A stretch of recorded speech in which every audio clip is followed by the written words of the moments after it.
Tajjeb, grazzi ħafna tal-li ġejtu, kif qedtilkom ftit ilu din is-sessjoni tkun irrekordjata u minn ma jxieqx jidher kemm jitfi l-kamera. Tajjeb.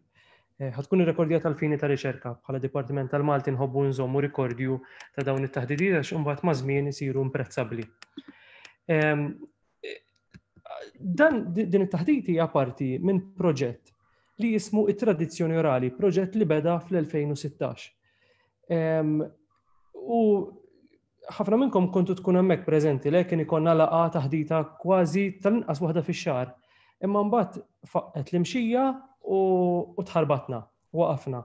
U wara dal-perjodu ta' skiet, issa fl-aħħar rġajna bdejna u nittama li din ma tkunx ta' waħda ma naqbdu ritmu u ħanibdew bil-kbir illum bil-banda għax għandna mhux kellim wieħed imma għandna 4 kelliema. Sewa se jkellmuna Alex Bela Gregory, Marita Kassar, Jake De Battista u Janika Xkembri Fava.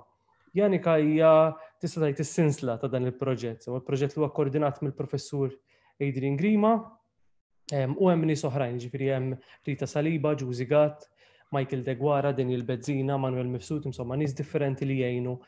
Magħna kellna wkoll il-Marlene Mifsud Kirkop li ħallitna ftit tal-ġimgħat ilu. Imma kontribut ħafna għal dan il-proġett. U m'għandix dubju li l-riċerka tagħha ħatibqa' titma' il-riċerka li nagħmlu hawnhekk, nippruvaw nagħmlu flimkien. Jien ħaniqaf hawnhekk, inħalli f'idejkom. Grazzi ħafna Michael. Kif introduċina diġà, Michael jiena jisimni Alex Bela Gregory, qed nikkoordina dan il-proġett ta' taqbil tal-festi. Għal min forsi daħal issa, nerġa' nfakrukom dan qed jiġi rrekordjat għal fini ta' dokumentazzjoni jekk ma tidux wiċċkom jidher kemm titfu l-kamera u nistgħu nkomplu għaddejjin normali. Ma tantx se taraw wiċċna wisq għaliex għandna preżentazzjonijiet lesti għalikom u fil-fatt ħannibda mal-ewwel naqsam magħkom il-preżentazzjoni. Mela, u hekk suppost qegħdin taraw għax hekk. Tajjeb ħafna, mela. Il-proġett tajnih li semta minn fuq l-ispalla tqabbil fil-festi u xtaqt l-ewwel nies biex nintroduċi l-proġett. L-ewwel nies xtaqt ngħidilkom daqsxejn li il-proġett inħaseb qabel faqqet l-imxija dan hija xi ħaġa li tberren f'moħħi fl-aħħar tas-sena l-oħra kellimt lil-Dr. Michael Spanjol li oġbitu l-idea u l-idea oriġinali kienet li nduru l-festi attwali u niġbru t-taqbil b'mod dak il-ħin stess waqt li tissir il-festa. Ir-raġuni kienet li ħafna taqbil isir waqt il-festa hemm ħafna minnu li jingħad festa f'sena partikolari biss. Allura aħna ridna li niġbru dak it-taqbil li hemm ir-riskju li jintilef darba dejjem. Sfortunatament l-affarijiet ġraw kif ġraw u kellna nbidlu daqsxejn il-metodoloġija tagħna. U l-ewwel ħaġa li nixtieq li nibda huwa nurikom kif sar il-ġbir. Mela, kellna ħafna modi kif ġbarna dan il-materjal. L-ewwel nies ħriġna sejħa pubblika fuq permezz ta' Google Forms u kellna xi kontribuzzjonijiet minn hemmhekk. Kien l-ewwel pass biex il-proġett jieħu daqsxejn ta' pubbliċità. Ġbarna wkoll mill-medja soċjali, ġbarna ħafna mill-medja soċjali, kienet għodda utli ħafna f'dan iċ-ċirkostanzi, iktar quddiem ħan nitkellem ukoll fuq l-element kontemporanju ta' dan il-proġett u anke fuq il-problemi wkoll li tqajna magħhom f'dan il-proġett. Kellna wkoll kuntatti personali, kien hemm nies li konna nafuhom personalment, stajna nkellmuhom direttament u jgħaddulna it-taqbil ħansemmi wkoll xi individwi f'dan ir-rigward. Ġbarna xi affarijiet ukoll minn YouTube. M'hemmx ħafna materjal u kollu daqsxejn problematiku fih innifsu, ħanitkellmu fuq aktar tard, imma kienet għodda wkoll utli. Kien hemm ukoll depożitorju personali, pereżempju jiena kien jien snin niġbor it-taqbil, kelli diġà xi affarijiet, kien hemm nies oħra wkoll li żammew it-taqbil u mnalla ġbarna ħafna li kieku kienu jintilfu għal kollox. U b'mod limitat ħafna xi ħaġa żgħira mill-festi li laħqu saru f'dak il-perjodu żgħir li kellna fis-sajf. Mela, daqsxejn ta' twissija żgħira. Ovvjament it-taqbil jinkludi wkoll elementi ta' pika, daqsxejn ta' ftit kliem aħrax, niskuża ruħi wkoll jekk mhux se nsemmi kull festa jew li ġbarna t-taqbil minnha imma huwa impossibbli. Ngħidilkom biss li ġbarna mal-1000 taqbila, biex nkun eżatt, 1373 taqbila. U dan għadna nibdew, hemm ħafna iktar x'nistgħu niġbru. Issa stess qabel tħalt għal din it-taħdida kien hemm xi ħadd reġabat li taqbila oħra ġifieri, ġifieri xi ħaġa li hija kontinwa u nixtiequha tkun kontinwa. Mela, l-ewwel nies. It-taqbil versus it-tqabbil. Kemm nagħmlu daqsxejn ta' distinzjoni, it-taqbil huwa it-taqbila fiha nnifisha bħala forma letterarja bħala xi ħaġa li tingħat. Okay, ma l-versi li msejnsa fuq metrika poetika li jingħaqdu waqt ir-ritwal tal-festa. It-tqabbil huwa l-att li bih permezz jingħat it-taqbil. Ġest biex nagħmlu daqsxejn dik żgħira distinzjoni. U biex xieraq li lew nibdew nifmu daqsxejn il-kuntest u għalfejn isir dan it-taqbil. U xtaqt li nibda b'xi ħaġa mill-festa tal-Kunċizzjoni ta' Bormla li kieku ħan iċċelebraw propju f'8 ta' Diċembru ftit tal-jiem oħrajn. U it-taqbil għandu ħafna skopijiet għal xi isir. Forsi aħna l-iktar familjari huwa mat-taqbil bħala forma ta' pika u għalkemm il-pika hemmhekk qiegħda u hija importanti, il-firxa tiegħu hija kbira ħafna. Mela, waħda mill-affarijiet hija l-firxa ta' tixri ta' devozzjoni fuq livell bażiku ħafna u din hija taqbila minn Bormla. Kif qed taraw ejja Bormiżi l-koll naqdu biex inkabbru d-devozzjoni lejn il-kbira patrona tagħna l-Immakulata Kunċizzjoni. ċertu rimi konvenjenti, devozzjoni u kunċizzjoni, da xi ħaġa li ħan nidraw issa wkoll matul din it-taħdida, imma dak huwa parti importanti, element importanti li ma rridux ninsew. Hemm ukoll element ta' pika. Din hija taqbila minnaħa ta' Santa Marija tal-Imqabba. U għadha ħalli għax għandi bit-screen kazajra motti.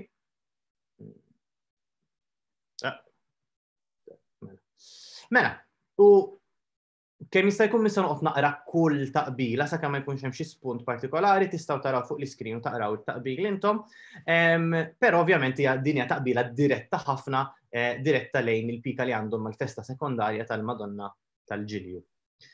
Hemm l-element ta' reklamar. Hija xi ħaġa importanti ħafna wkoll, xi ħaġa li titfaċċa ħafna f'ħafna taqbil, il-fatt li inti qed tirriklama xi ħaġa li ħassir, xi ħaġa li saret, armar ġdid, proġetti, huwa mod utli ħafna li inti twassal ċertu informazzjoni lil folla. U minkejja li llum il-ġurnata forsi għandna mezzi bħal media soċjali u media oħra, mass media li forsi għadduna ċertu informazzjoni, tiskanta kemm xorta permezz ta' taqbil ċertu affarijiet li forsi dak li jkun jinjorhom fil-ħajja ta' kuljum, inti li qiegħed hemmhekk fil-pjazza qed tisma' fuq ix-show tan-nar, qed tisma' fuq l-armar ġdid li ħareġ. U dak huwa funzjoni oħra ta' tqabbil. Tarif fuq il-qaddis. Pereżempju, din hija waħda mit-taqbiliet l-antiki, kull min naf minn parroċċa San Dominku li jisuha bħal ħaġa li dejjem kienu jafu minn tfulithom, ġifieri anke x-xjuħ. U tirrakkont episodju ta' meta San Dominku fil-mawqat il-ħin tal-Magħmudija deret kewba. Waħda mir-raġunijiet għalfejn San Dominku jġibuh bil-kewba propju fuq moħħu, apparti li hija metafora għall-erf ukoll. Imma permezz ta' taqbila qed jgħaddu element ta' rakkont lil folla. Hemm ukoll tarif fuq ġraja storika. Din hija taqbila minn Santa Marija ħal-Għaxaq. F'nofsinhar id-doq sirena għal titolaristi. F'ħafna parroċċi fejn il-festa Santa Marija għadha tindaq is-sirena f'nofsinhar nhar Santa Marija biex tfakkar il-ġrajja tal-konvoj. U fil-fatt hemm l-element storiku biex tfakkarna kif Marija erdet l-ajkla tal-faxxisti. Ta' min jinnota wkoll li minkejja l-element storiku, il-każin ta' Santa Marija huma tal-Istilla, ta' San Giuseppe huma tal-ajkla, jiġifieri hemm ukoll daqsxejn botta fina imdaħla fil-ġrajja storika wkoll tal-konvoj. Mela, hemm ukoll ċelebrazzjoni ta' rabtiet ma' komunitajiet oħrajn, ma' festi oħrajn. Pereżempju, rabtiet fuq bażi ta' devozzjoni. Din hija minn Madonna tal-Karmu tal-Belt, jum ta' ferqa bid-devoti jum għażiż fil-gżira tagħna kulħadd jgħid vuċi waħda viva Malta Karmelitana. Din hija xi ħaġa taqbila li tingħat f'ħafna festi tal-Madonna tal-Karmnu u torbot dik is-sens ta' fratellanza lejn kull min għandu devozzjoni lejn il-Madonna tal-Karmnu. Hemm ukoll rabtiet li huma taħt forma storika. Din pereżempju hija min-naħa ta' Kunċizzjoni ta' Bormla fejn dawn għadhom iġeddu kull 25 sena jsir pellegrinaġġ biex jikkommemora il-Kunċizzjoni li kienet ittieħdet fi żmien il-gwerra fil-Bażilika ta' Sant'Alina ġewwa Birkirkara meta ttieħdet lura ġewwa Bormla. Fil-fatt ir-ritratt huwa mill-pellegrinaġġ li sar is-sena l-oħra bħala parti minn din il-wegħda li jsir dan il-pellegrinaġġ u baqgħet dik ir-rabta storika baqgħet hemmhekk u titfaċċa wkoll fit-taqbil prattikament. Mela, meta jsir it-taqbil? F'liema mumenti jsir? Ġeneralment isir f'mumenti importanti tar-ritwal tal-festa. Il-ħruġ minn niċċa, ġifieri il-bidu taċ-ċelebrazzjonijiet propja. Waqt il-marċi brijjużi, waqt dimostrazzjonijiet bl-istatwa, mhux neċessarjament mhux nitkellmu l-proċissjoni, da meta jkollok marċ bl-istatwa u titla' xi statwa fuq xi pedestal matul il-ġimgħa. Waqt il-proċissjonijiet innifushom bil-vara titolari, dawk huma l-iktar postijiet fejn isir it-taqbil. Importanti wkoll huwa fejn isir it-taqbil. It-taqbil isir mhux f'kwalunkwa parti tar-ritwal. L-ewwel isir fil-Knisja fuq ġewwa jew fuq barra fuq it-suntier tal-Knisja. Għaliex għal dak huma spazju ċentrali li jorbot ir-ritwal tal-festa flimkien. Quddiem każin jista' jkun il-każin tal-banda li qed tiċċelebra l-festa jew ħafna drabi jkun il-każin tal-banda rivali fejn huwa mument dak speċjalment fejn jkun hemm it-tqabbil tal-pika. Huwa mument fejn dak li jkun jiżvoga daqsxejn. Importanti wkoll il-konfini tar-raħal parroċċa. Din hija realtà li hija l-iktar komuni fejn għandek rivalità bejn irħula u bejn parroċċi ġirien. Per eżempju, dak hemmhekk qed taraw ritratt, dik hija l-festa ta' San Bastjan tax-xitwa, jsir Marċ fil-San Bastjan tax-xitwa. San Bastjan il-jum liturġiku tiegħu huwa f'Jannar, minn għalik tiftakar sew batti korreġini Marita l-21, il-niġek insejta bl-eżatt id-data. Imma hemmhekk isir Marċ u hemmhekk il-Marċ jinżel propju sa fejn ħal-qormi jgħidulu l-Abbazija. Ftit qabel iċ-Ċaċċu Social Club. U dak huwa l-konfini bejn San George u San Bastjan. Hija xi ħaġa li ġixnaħat jagħmlu, ġifieri l-marċ jinżel semmek, isir itqabbil, isiru l-marċi u mbagħad jimxi. U b'mod interessanti wkoll, speċjalment f'din is-sena huwa l-ispazji virtwali. Huwa studju fih innifsu. Ta' min niġbed l-attenzjoni li llum it-taħdida tal-lum hija sempliċement introduzzjoni ġenerali ħafna għal suġġett li huwa enormi. Ġifieri dan huwa bidu ta' proċess li quddiem nidħlu iktar dettall f'affarijiet iktar speċifiċi. Mela, interessanti wkoll id-distribuzzjoni ġeografika. Hemmhekk jiena qsamt it-taqbil bi gruppi skont iż-żona ġeografika. Hemm loġika għalfejn maqsuma hekk Malta. Per eżempju, n-naħa tal-port għandhom mod partikolari ħafna kif tiġi ċelebrata il-festa. In-naħa ta' nofsinhar ta' Malta hemm iktar il-festa tiġi ċelebrata b'mod differenti, l-enfasi hija b'mod differenti. In-naħa ta' nofsinhar jiġri żona 4 u żona 10, in-naħa tal-punent, in-nar pereżempju huwa importanti ħafna fih dan ir-ritwal tal-festa. It-tqabbil isir b'mod ivarja ħafna. L-iktar li ġbarna huma min-naħa ta' nofsinhar, ġifieri żona 4, fejn għandek festi kbar bħaż-Żurri il-Qrendi l-imqabba.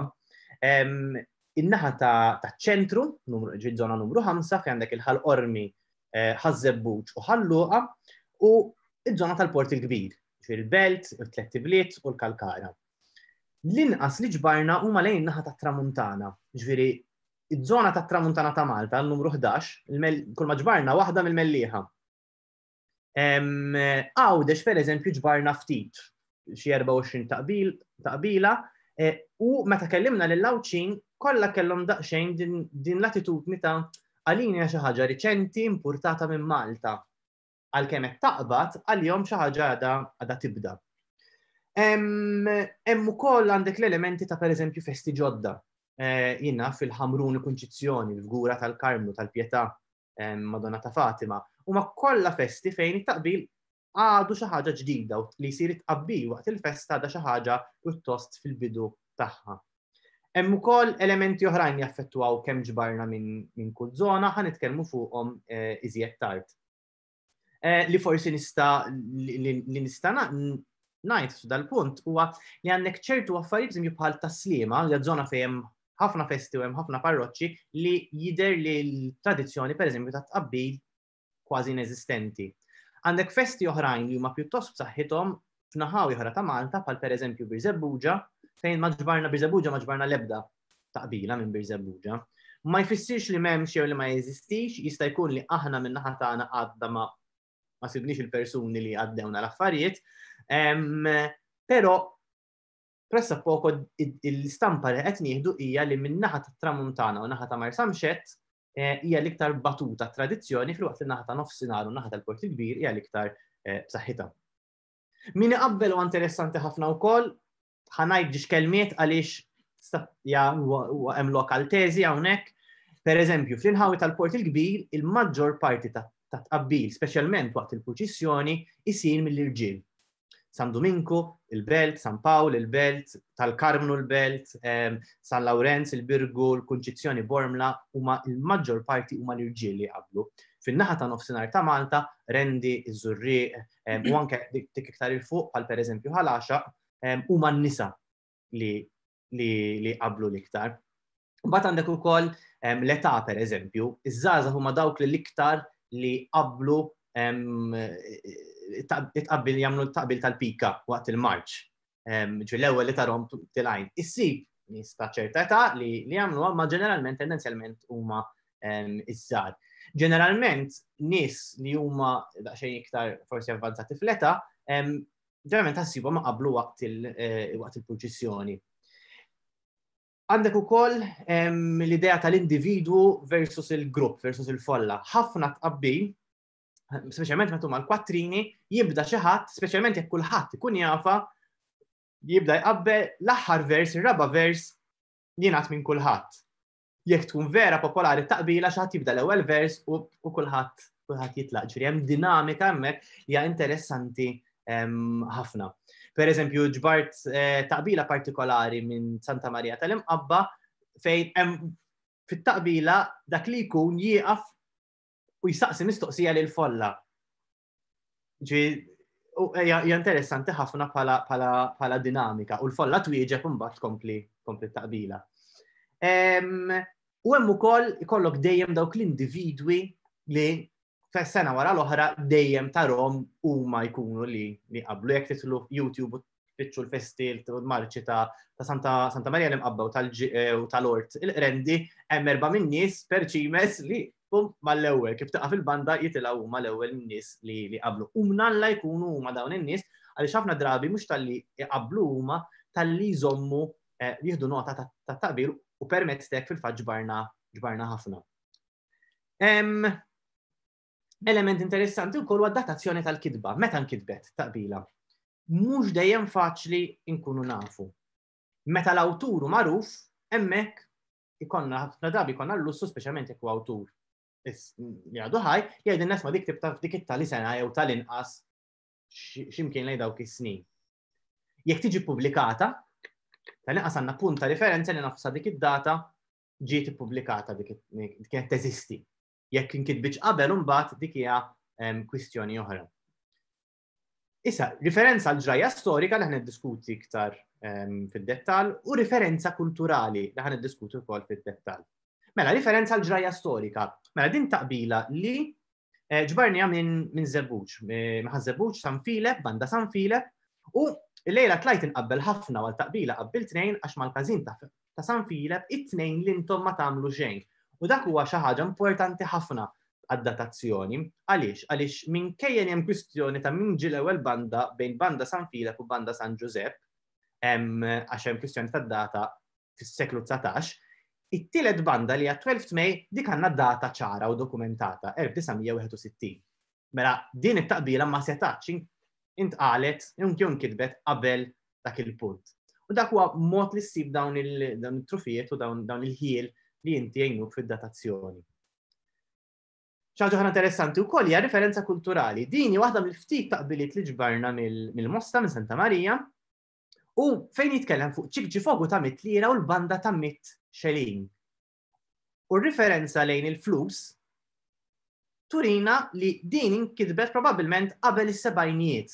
Għaliex fl-1972 Malta qalbet ta' sistema deċimali u x-xelini ma baqgħux. Jista' jkun baqgħet forsi ftit iktar tard għax sakemm in-nies jidraw jaqilbu minn xelini għal liri u ċenteżmi, imma presso poco qegħdin f'dak l-ambjent. Mhux se jkollok taqbila issa li ħatuża x-xelin. Għax oramaj dik hija flus m'għadhomx jintużaw. Mela, daqsxejn spunti letterarji wkoll. Mela, hemm diversi forum li bih isir taqbil. L-iktar forum famużi mal-kwattrini. Ħafna drabi versi ta' 8, fil-fatt dan din hija waħda li tobdi bl-eżatt il-vers ta' 8 kollha 8 sillabi f'kull vers. Il-kwalità ovvjament tvarja.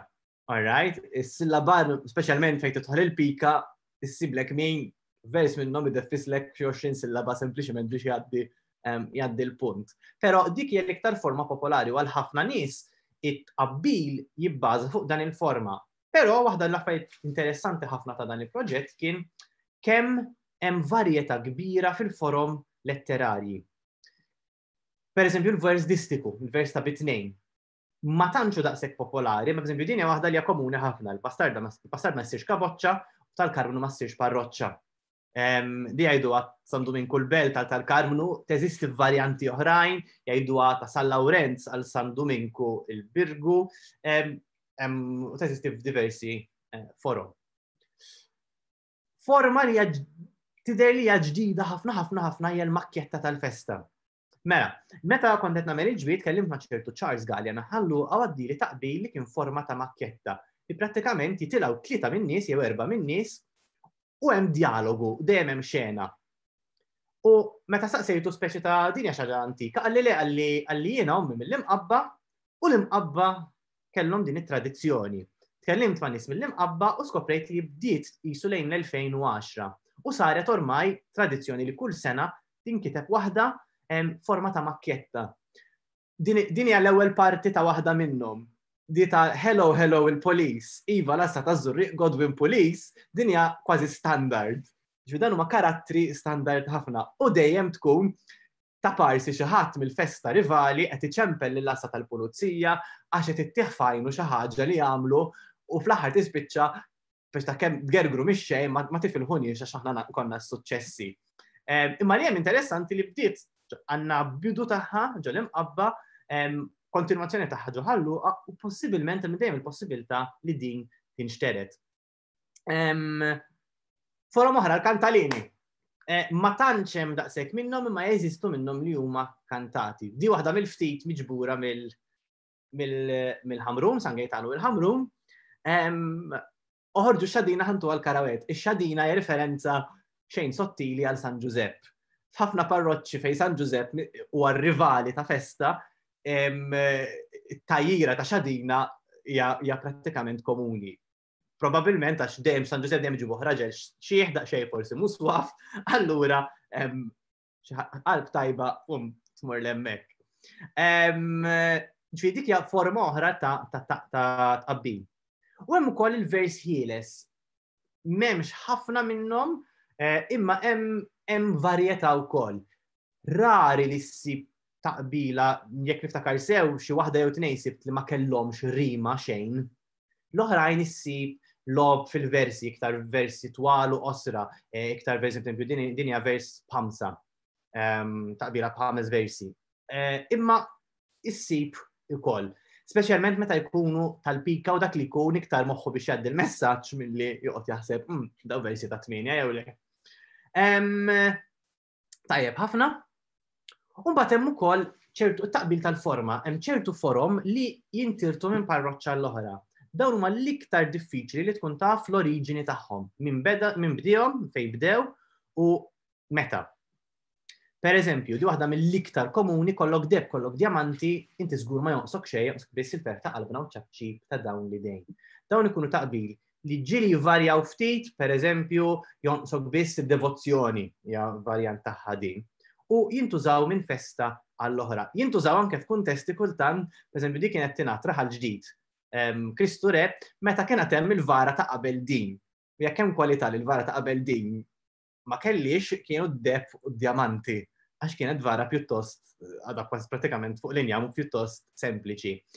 Ma kien interessanti l-mod kif hija l-idea tat-tifħira li hija l-importanti. Waħda oħra, doqqu, nipen doqqu kbar użara xillum il-festa l-kbira, l-festa tat-titular. Dejn, speċjalment fejn hemm kwistjoni tal-titular kontra sekondari hija komuni ħafna, tingħatu wkoll pereżempju minn Santa Katerina iż-Żejtun pereżempju. L-idea ovvjament din taqbila li tapplika biss għal festi titolari. Oħra, fl-aħħar waslet dik is-sija li mit-tempju noħorġuk. Ġieli tinbidel li minn niċċa noħorġuk jekk tingħat fil-ħruġ minn niċċa, jekk għal dakinhar tal-festa li mit-tempju noħorġuk. U mbagħad ikollok il-bidla pereżempju din hija minn San Giuseppe ir-Rabat. Ndawruk mar-Rabat kollu. Ironikament, San Pawl ir-Rabat jużawa l-istess forma wkoll b'referenza għal San Pawl. U dik hija xi ħaġa li jinbidel biss il-post prattikament skont il-bżonn. U din oħra jum devot fost id-devoti huma żisa gżira tagħna kulħadd jgħid biċċi waħda Viva Malta Karmelitana. L-istess semmejt qabel dik ir-rabtiet ta' fratellanza ma' postijiet differenti u din hija formola li tintuża ħafna. Hemm ukoll interessanti ċertu adattamenti li jsiru. Mela, għalkemm aħna ma ħarisniex lejn innijiet, sunetti u affarijiet li huma miktubin biħsieb iktar letterarju jew mużikali, ġili jieħdu versi minn innu u jingħat bħala taqbila, ma li l-ispiritu li bih jingħat mhuwiex waqt il-banda d-dejja, imma li xi ħadd jitla' fuq l-ispalla jew quddiem vara jew quddiem xi ħadd u jgħid dawk l-erba' versi. U b'dan pereżempju minn San Giuseppe il-Kalkara li meħud minnu lil San Giuseppe. U xi ħaġa oħra wkoll ġieli jkollok adattament minn taqbil ieħor. Din hija minn San Bert ħal-Araw, jum sabiħu jum ta' Glorja, jum ta' Sħana u jum ta' Xemx, jum l-24 ta' Wissu jum il-Glorja ta' San Bert. Tieħu il-bidu tagħha tixbaħ ħafna jum sabiħ qalb id-devoti, il-forma li għadna kif rajna ftit ilu. Però mbagħad dak minn kitibha dawwara b'mod iktar personali. Allura ma dix sempliċement varjant ta' xi ħaġa tal-forma imma saret xi ħaġa kompletament awtonoma. Mela, hawnhekk ħanieħu naqxej break u ħanistieden lil Janika. Janika ħad titkellem dwar it-tradizzjoni orali fiha nfisha biex aħna nifhmu il-kuntest tal-proġett u anke ħad tidħol fiktar dettall fuq il-valur letterarju. Mela kittuni ċans għal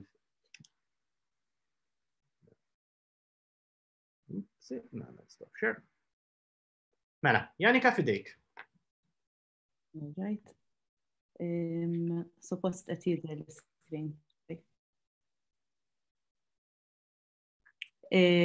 Mela jien għalilkom Elik se nkun qed niskuti t-taqbiliet tal-festi li ġbarna bħala fera mit-tradizzjoni orali u anke se niffoka fuq xi mekkaniżmi letterarji li inkonxjament jinħolqu fit-taqbiliet tal-festi. Tradizzjoni orali forsi wieħed minnu sempliċi, għax bod ġenerali għandek tradizzjoni li qed tiddependi mill-memorja ta' ġenerazzjonijiet differenti u li tintiret minn fom għal fom. Il-mistoqsija għandna nqisu dawn it-taqbiliet bħala fera bit-tradizzjoni orali. Martina Tabone fit-teżi tagħha dwar it-taqbil fil-festi f'Ħażebbuġ għanqlet ukoll din il-mistoqsija dwar jekk dawn it-taqbiliet u mhix parti mit-tradizzjoni orali. Dan anke minħabba l-fatt li tqabbil tal-festa mal-ewwel daqqatajn jurik li għandu post f'din it-tradizzjoni. Iżda fl-istess ħin id-definizzjoni nfisha ta' dan il-qasam tqanqal fehmi differenti fost ir-riċerkaturi u l-antropologi. Ngħidu aħna Ruth Finnegan tosserva li tradizzjoni hija ġeneralment marbuta ma' komunità aktar milli ma' individwi jew gruppi partikolari u ma tinkitibx. Barra minn hekk hija meqjusa wkoll ta' valur li għadda żmienha u għandha l-ħila tirrappreżenta soċjetà. Madankollu għandek studjużi oħrajn li jikkontradixxu kemm xejn id-definizzjoni ta' Finnegan pal-Vansina li jistqar li tradizzjoni orali hija tip ta' komunikazzjoni mhux biss marbuta mal-passat imma hija xi ħaġa tal-preżent u l-futur ukoll. B'argument simili George Mifsud Kirkhope jargumenta li kull min jaħseb li tradizzjoni orali hija qasam marbut mal-passat biss ikun dilettant ta' dan il-qasam għax il-kelma tradizzjonijiet fiha implikazzjonijiet ħafna usa minn hekk. Mir-riċerka li għamilna fil-każ tat-taqbiliet tal-festi din hija tradizzjoni li mhux biss m'għaddix żmienha imma kif anke urikom Elix minn sena għal sena apparti taqbiliet li baqgħu jingħadu minn sena l-oħra ikun hemm oħrajn li jinħolqu ġodda. Ngħidu aħna x'ikun hemm xi armar ġdid u li permezz tat-taqbila ikunu wkoll iridu jinku lill-avversarji tagħhom. Hawn ukoll jidħol l-aspett ta' invenzjoni li argumenta dwar Adrian Grima, fejn skontu tradizzjoni mhijiex kontra l-invenzjoni. Tradizzjoni orali hija l-kodifikazzjoni tal-invenzjoni u l-kontinwazzjoni tagħha.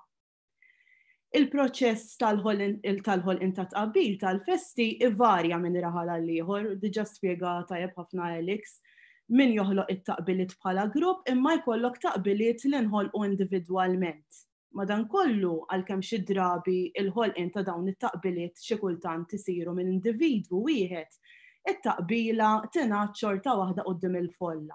U l-folla tkun qed tipparteċipa blajjat, iċċabċib u anke billi tgħid l-aħħar vers tat-taqbila li jiġbor il-qofol ta' kollox.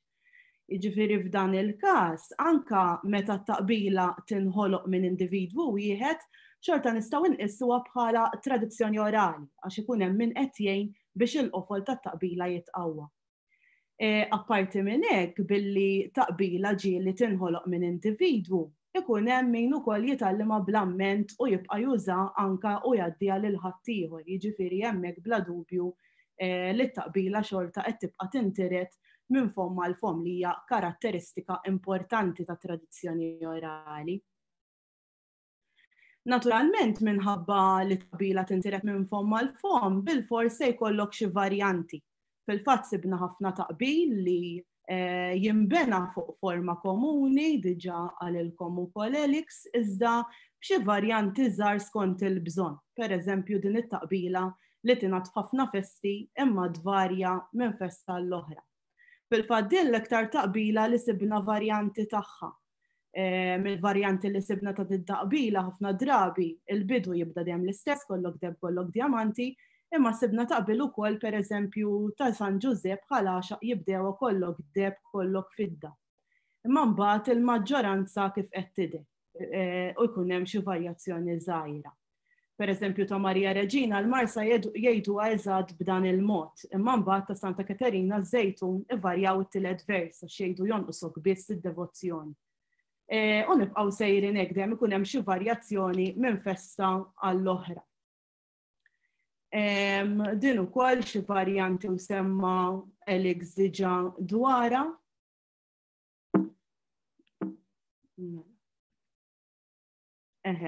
Xi varjanti ieħor ukoll u Elix kellimkom diġà ħafna fuq il-varjanti, jiġifieri ma tantx se nidħol fid-dettall. Din ħafna drabi dejjem tibda reġa' twassal dik is-sija imma sibna taqbil ukoll li jvarjaw xi ftit anke minn dan l-ewwel vers, pereżempju tal-Madonna tal-Karmnu, il-belt jibdew ħarira differenti għax jgħidu fl-aħħar wassal dik is-sija. U l-aktar varjazzjoni li toħroġ hija fit-tieni vers fejn xi festi jgħidu li minn Niċċa noħorġuk u oħrajn li mit-Tempju noħorġuk. U anke li fit-tielet vers ġieli jkun hemm min jinkludi l-isem tar-raħal tiegħu. Xi varjanti oħra, ħafna drabi din it-taqbila wkoll tibda b'jum sabiħ u hawn jidhru xi varjanti milli sibnu, ovvjament bad kampjuni għax hemm ħafna varjanti wkoll ta' din it-taqbila, imma minħabba li ma jistgħux nuru kollox. Li hu żgur li dawn il-varjanti huma evidenza ta' karatteristika oħra ta' tradizzjoni orali, fejn għandek taqbila li nfirxet mhux biss ma' lokalitajiet differenti, imma anka ma' festi differenti fih dan l-istess lokalità. kemm minħabba l-fatt li għax tintiret minn fom mal-fom, u ġili anke għax naturalment ikun hemm bżonn li tkun adattata skont il-festa partikolari. Mela. Daw diġà semma wkoll xi ħaġa Elix, jiġifieri taqbil adattat minn xi taqbil oħra, kemm minn taqbiliet oħra tal-festi kif ukoll minn xi versifikazzjonijiet li m'għandhom xejn x'jaqsmu. Pereżempju, interessanti sibna din it-taqbila li qed tieħu minn ġeneru ieħor ta' tradizzjoni orali, f'dal każ it-taqbil fil-lob tat-tfal. F'dal każ Onġi Onġella, meta kont daqsxejn ta' tfajjel u l-iskola kont immur xi kanzunetta konna nitalmu u għadni niftakar waħda sal-lum. Bum bum il-bib, Onġi Onġella, bum bum il-bib, San Pawl ħabat mal-bib. Għawek jisu biex taqbad xi ħaġa li hija popolari, ġifieri tal-popoling biex ngħidlek it-taqbil fil-lob tat-tfal u fl-istess jien toqrob lejn dak li hu magħruf fil-festa partikolari fil-fatt għandna San Pawl ħabat mal-bib. F'dawn it-taqbiliet, apparti l-vers infushom, jispikkaw wkoll l-aspett performattiv. Fil-fatt skont Mifsud Kirkop, hemm rabta kbira bejn it-tradizzjoni orali u l-aspett performattiv. Jiġifieri punt ieħor importanti hu li t-tifsira u l-messaġġ li jitwasslu mit-tradizzjoni orali ma jiddependux biss mill-kliem li jingħad, iżda anke mill-aspett performattiv. Issa kif jidħol l-aspett performattiv fil-festi? It-taqbiliet b'mod ġenerali għax imbagħad il-maġġor parti biex ngħidlek jinqasmu f'żewġ kategoriji. L-ewwel kategorija tinkludi dawk li jingħadu quddiem il-vara tal-patrun waqt li jkun dieħel jew ħireġ mill-Knisja fil-bidu ta' ġimgħa tal-festa, u t-tieni kategorija tiġbor it-taqbiliet li jingħadu fil-folla tal-Marċ fost il-ġimgħa jew il-ħadd filgħodu. F'ċerti irħula jew bliet hemm preżenti dawn is-żewġ kategoriji, iżda hemm ukoll lokalitajiet li jqabblu biss minn kategorija waħda pereżempju. Issa, waqt il-marċi pereżempju li jseħħu matul il-ġimgħa tal-festa fil-ftit minuti mistrieħ li jkun hemm bejn marċu ieħor, f'dak il-ftit ħin biex ngħidlek ikun hemm xi partitarju jew membru tal-każin jittella fuq l-ispalla ta' membru ieħor preżenti fil-marċ. Sadattant in-nies jibdew isiktu u xek biex jisimgħu it-tqabbil u l-persuna ta' fuq l-ispalla tibda tgħid dawn it-taqbiliet quddiem il-folla li jkun hemm fil-pjazza. Ġeneralment ukoll l-aħħar vers ma jingħadx biss mill-persuna li tkun fuq l-ispalla, ma jkun hemm il-bqija tan-nies fil-marċ ikomplu magħha. Ħanurikom eżempju mit-tnejn. L-ewwel eżempju ta' taqbil li jingħad iju dieħla l-vara imbagħad ta' bejn marċ u ieħor.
Dan il-filmat meħu din is-sena waqt idħul tal-Madonna tal-Karnu tal-Belt Valletta, fil-fatt kif stajtu tinnotaw uħud fit-tqabbil qed jippreżenta s-sitwazzjoni li ninsabu fiha s-sitwazzjoni tal-coronavirus.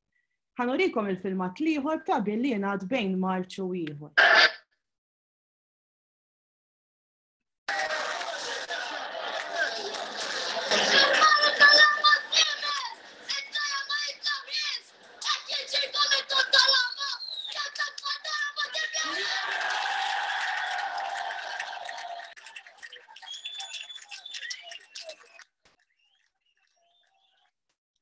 stajtu taraw il-folla l bdiet issikket biex l-attenzjoni tmur fuq il-persuna li tkun fuq l-isfalla, imbagħad komplew jgħinu permezz tal-ajjat u ċabċi. Qed tidħol l-idea li dan it-tqabil jittella wkoll fuq il-medja soċjali, kemm permezz ta' filmati manka sempliċiment billi wieħed fi żmien tal-festi itella xi taqbila kemm iddedikata għall patruna u xi drabi anke wkoll binkejja l-avversarji tiegħu. Walter Ong, studjuż Amerikan, introduċa din l-idea ta' oralità sekondarja biex jiddeskrivi relazzjoni bejn il-medja elettronika u l-kulturi orali. Fil-waqt li l-medja elettronika ma timitax eżattament id-dinamika tal-kelma mitkellma, għandhom xorta ħafna mill-istess forum. Xi drabi kif qed taraw, u speċjalment ukoll f'din is-sitwazzjoni, it-taqbiliet insibuhom ukoll fuq il-medja soċjali, speċjalment fuq Facebook.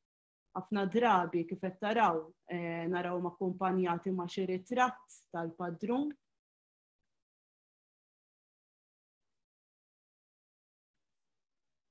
U f'din is-sitwazzjoni wkoll jien bħala parti mir-riċerka kif għamlu wkoll ir-riċerkaturi l-oħrajn għamilna xi post biex inkunu nistgħu niġbru iżjed riċerka u hemmhekk flimkien ma' ta' kummenti ironiċi batulna ħafna taqbiliet. Madankollu kif tistgħu taraw xorta waħda xi fatturi espressivi bħat-ton u l-enfasi tal-vuċi naturalment jintilfu mal-kitba.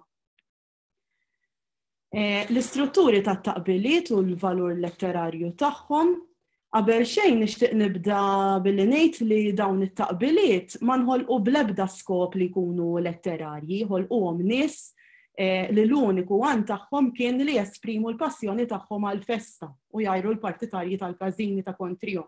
Jiġifieri it-tekniki letterarji inħolqu inkonxjament biex jaqdu l-bżonnijiet tal-partitarji imma bla dubju fihom hemm valur letterarju li jistħoqlu anke iktar studju.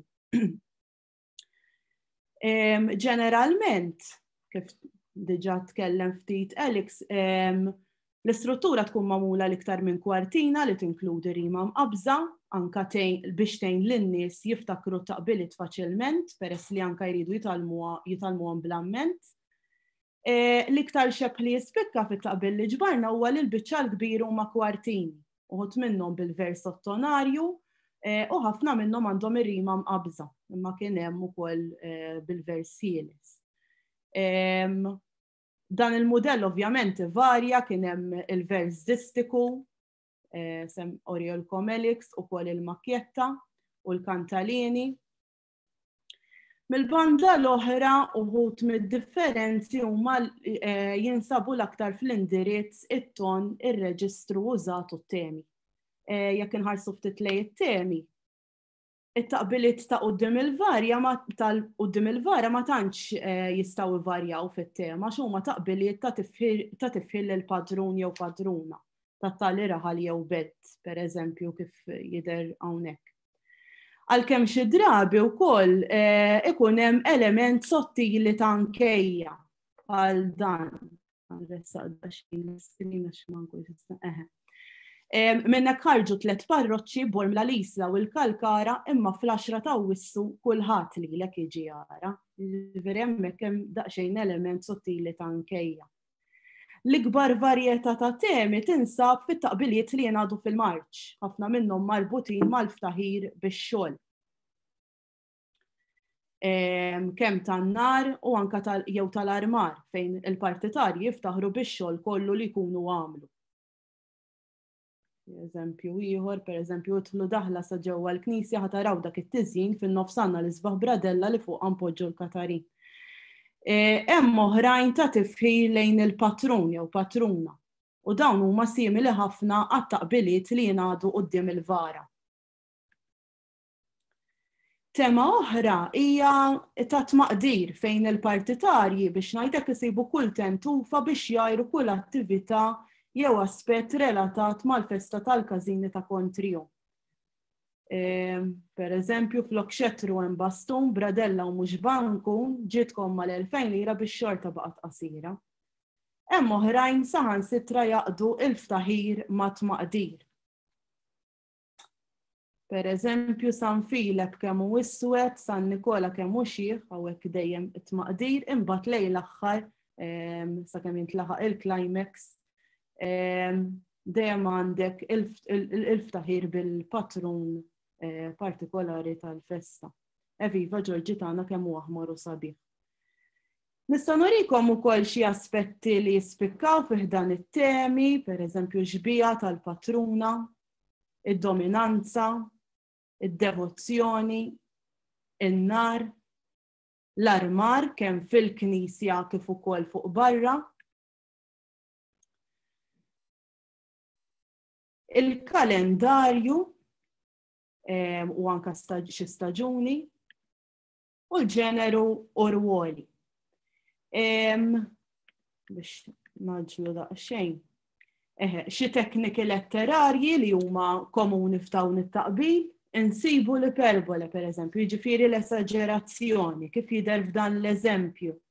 Mastru Xandru għamel vara li biha ġeb lil kulħadd, dina kienet illunzjata illi bħala m'għandu ħadd. L-iperbole tidher spiss fit-taqbil tal-festi għax naturalment il-partitarji ta' kull raħal dejjem jaħsbu li l-patrun jew il-każin tagħhom huwa l-aqwa.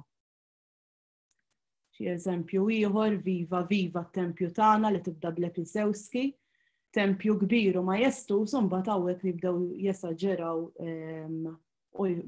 biex ovvjament ifaħru il-festa tagħhom. L-iperbole l-aktar li tingħata prominenza meta tintrebaħ ukoll xi kompetizzjoni tan-nar u l-premju li jista' jitqies bħala l-konferma li huma verament l-aqwa f'Malta. F'dan l-eżempju, pereżempju eżempju partikolari, apparti li għandna l-iperbole hawnhekk tispikka wkoll il-personifikazzjoni ta' dan il-qaddis. Li qed isuh bħala l-aqwa bniedem u saħansitra qed jgħidulu biex iħares madwaru, ħajara l-folla minn Malta kollha li ġiet apposta għalih. Hemm ħafna mit-taqbiliet ukoll li jinqdew bl-apostrofi, l-indirizz poetiku, mhux biss biex jindirizzaw lill-patrun imma anke kif qed jidher. F'dan l-eżempju biex il-folla tqim lill-patrun u biex anke fl-aħħar il-folla tgħin billi tajjeb l-aħħar vers li ħafna drabi jkun jispiċċa kollha ngħidu b'vuċi waħda viva l-kbir jew il-kbira u l-isem tal-patrun. Ħafna drabi ukoll l-aħħar vers ikun hemm il-climax permezz ta' messaġġ niggiżi jew tajjira diretta kif jidher anke f'dan l-eżempju. Intom tgħidu li kbar ħafna anke triduha tal-iljuni madankollu dan mhux veru fl-arma aħna l-mustaċċuni. Kif jidher f'dan l-eżempju, tispikka wkoll l-ironija li tinħass f'ħafna mit-taqbiliet. Pereżempju, flok xettru hemm bastun, bradella u mhux bankun ġietkom mal-2000 lira u mbagħad l-ironija biex xorta baqgħet qasira. L-ironija tispikka anka minħabba li f'sitwazzjonijiet bħalma il-pika fil-festi, il-kellim għandu mnejn jiskopri fl-ironija għodda aktar effettiva u naturali biex l-insinuazzjoni titwassal b'suġġeriment iktar umoristiku u anka żufjettus. Bekk ukoll jidħol l-umorizmu ironiku, kif jidher f'dawn l-eżempji. Hawn pereżempju għandna repetizzjoni tal-kulur aħmar permezz ta' Lepanalessi, jiġifieri il-bidu aħmar qed tidher fil-bidu tal-vers imbagħad terġa' tispiċċa bl-istess kulur. Il-kulur aħmar mera fil-bidu fit-tmiem tal-ewwel vers biex anke jisħqu li l-kulur tagħhom huwa l-aqwa u l-aħjar. Tantu hekk imbagħad li blana diplosi, jiġifieri il-bidu tal-vers jerġa' jibda l-istess bħalma spiċċa, jerġgħu jiftħu t-tieni vers bl-istess kulur. Imbagħad tal-kuntrarju l-blu jissemma darba biss. Imbagħad il-climax bħas-soltu fl-aħħar vers f'dal każ bl-użu tal-ironija biex iwaqqgħulhom il-kulur tagħhom. L-ironija qed tispikka wkoll fir-rima fejn għandek sabiħ jaqbel ma' biħ li qed tirreferi għal kulur blu. U allura Mela bl-ironija qed ikomplu jitkabru l-opposti fil-kuluri. Kif qed taraw xi daqqiet dawn it-taqbiliet kapaċi jilħqu wkoll livelli pjuttost sofistikati ta' persważjoni letterarja, għax anke fis-sempliċità tagħhom l-ironija qed tipprovoka u fl-istess waqt kemm is-sens ta' sqarrija assurda kif ukoll is-sens opposta verità moħbija. Eżempju ieħor tal-umorizmu, San Giuseppe jiġri bil-ħmara bil-Madonna u l-Bambi, il-kaxxier jiġri bil-Hyundai li serqilkom il-każin. Xi drabi it-tajjir jiġi enfasizzat billi tote wkoll, jiġifieri l-gravità tas-sitwazzjoni li ironikament tiżdied billi l-kelliem itaffija jew ma jesprimijiex bil-grad ta' importanza jew intensità li jxirqula. Skont Lars Elström, studju Svediż, din it-teknika ta' sottostima, apparti li tiddependi fuq il-kuntest reali u kulturali, tiddependi wkoll fuq l-intonazzjoni u l-enfasi tal-kelliem. Ngħidu aħna l-frażi mhux ħażin tista' tkun intonata b'mod differenti sabiex tfisser jew medjokri jew eċċellenti. Fil-każ tat-taqbila mhux ħażin qed turi stqarrija falsa u xekk li qed tistona biswit il-problema prinċipali fil-kuntest qisu ċella tal-ħabsin. Huwa fatt magħruf li l-bniedem speċjalment f'ċirkustanzi ta' festi jieħu gost jirrikorri għal tekniki diskursivi li jħallu l-issemmiħ tiegħu bejn ħaltejn jew sens mhux għal kollox mitmu. U dawn huma xi eżempji tal-assurd li nsibu fit-taqbiliet tal-festi, ovvjament minħabba l-ħin mhux noqgħod nidħol fid-dettall imma mqar kemm nuru l-eżempju. Din hija l-kantalina li tkellem dwarha wkoll Elix iktar qabel, imma interessanti hawn jispikka l-eufemizmu. Fejn ta' San Gaetano qed jgħiru lil San Giuseppe bħala xadina. Mela għandna ta' San Gaetano hawnhekk blużu tal-eufemizmu qed jgħiru lil San Giuseppe xadina. Fid-diskors ta' kuljum il-poplu x'hekk minn raħ joħloq ta' eufemizmi, għandna repertorju sħiħ ta' oġġetti u anke annimali li fil-bixra tagħhom jikkonnotaw b'xi mod ma' figuri umani. Anke fl-espressjonijiet Maltin ngħidu pereżempju qisu xadina lil min hu ikrab speċjalment lil xi persuna mimlija bil-pik. Ġilli nirreferi wkoll bil-kontra għal xi tifel jew tifla biex niggustawha. Li hu żgur li bħal ambivalenza fil-firxa semantika u konnotattiva tax-xadina fl-espressjonijiet vernakulari Maltin, it-taqbila hawn qed tilab b'mod deliberat bejn suġġerimenti diskrepanti ta' din il-figura, ġifieri kreatura mhux assoċjata biss ma' figura b'ħafna pi, iżda wkoll ma' figura b'dera ta' raġel xieħ, eżattament kif ta' San Gaetano qed ipinġu d-dera ta' San Giuseppe, xieħ bil-leħja. Dan ifakkarna wkoll fit-teorija baktinjana li l-ebda kelma ma tista' tibqa' trasparenti, fis-sens li tirreferi direttament għar-referent tagħha għax tqanqal il-varjetà ta' kuntesti diskursivi. U allura l-isfumaturi interpretattivi tagħhom li diġà jiksbula d-diewi interminabbli ta' applikazzjonijiet mid-diskorsi ta' kuljum. Insibu oħrajn b'diewi ta' użi idiomatiċi kif jidher dan l-eżempju, għad-diewi tal-espressjoni qbad magħna bħal qarnita li wkoll taqbel ma' infinita u li allura tiġġustifika għala qabdu magħhom bħala qarnita xlejra tagħhom ma tispiċċa qatt. Xi tekniki oħra? Narqu daqsxejn għaliex għatfadlenna ġiex interventi oħrajn? All right, okay. Mela, hemm ħafna osservazzjonijiet oħra, ovvjament il-ħin huwa limitat, nagħlaq billi ngħid li fejn tidħol ir-riċerka għad fadal xi jsir, speċjalment anke għax dejjem jinħolqu taqbiliet ġodda. Sa issa għandna studju eċċellenti ta' Martina Tabbone fejn ġabret taqbiliet tal-festi ta' Ħażebbuċ, imma ma nistgħux neqfu hemm. Kultant żmien wieħed tajjeb li jerġa' jistħarreġ dawn it-tip ta' taqbiliet mill-lokalitajiet differenti biex kemm jista' jkun jibqgħu jinġabru anke jinġabar aktar tarif dwarhom. forsi wkoll issir riċerka fuq dan il-ġeneru orali li tfittex aktar f'dawk l-aspetti li normalment iktar huma marbutin ma' letteratura miktuba mibnidem kont.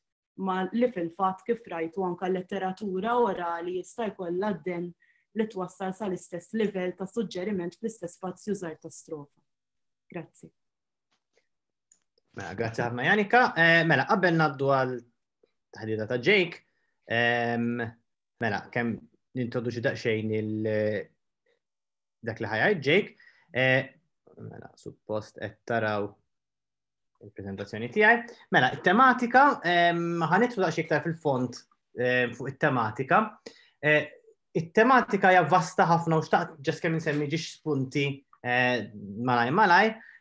Per eżempju, iġbija tal-qaddis hija importanti ħafna fit-tabbin, però mhux dejjem hija daqshekk sempliċi u innoċenti t-taqbila għaliex per eżempju din it-taqbila min-naħa tal-Marsa, Marija Reġina l-Marsa, il-fatt li l-aħħar vers huwa l-ewwel vara titolari tirreferi għal ċertu rivalità li kien hemm bejn il-parroċċa Marija Reġina u bejn il-parroċċa Trinità Qaddisa, fejn fil-parroċċa Trinità Qaddisa kien hemm argument sħiħ dwar jekk għandu xisir vara titolari għal festa ta' Trinità Qaddisa.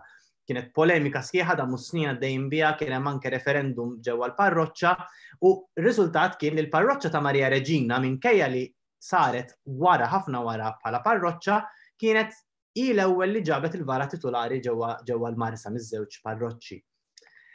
Hemm ukoll element ta' dominanza, din it-taqbila interessanti minħaż-żabbar għax waħda minn ftit fejn hemm id-dominanza mhuwiex fin-nar jew fil-briju, imma tirreferi bħala l-isbaħ u l-aqwa purċissjoni.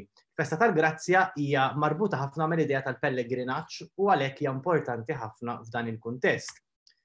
Id-devozzjoni, per eżempju, fit-taqbil fejn jidħol Madonna tal-Karmnu, il-labt huwa importanti ħafna għax huwa simbolu ġeografiku propju tad-devozzjoni tal-Madonna tal-Karmnu.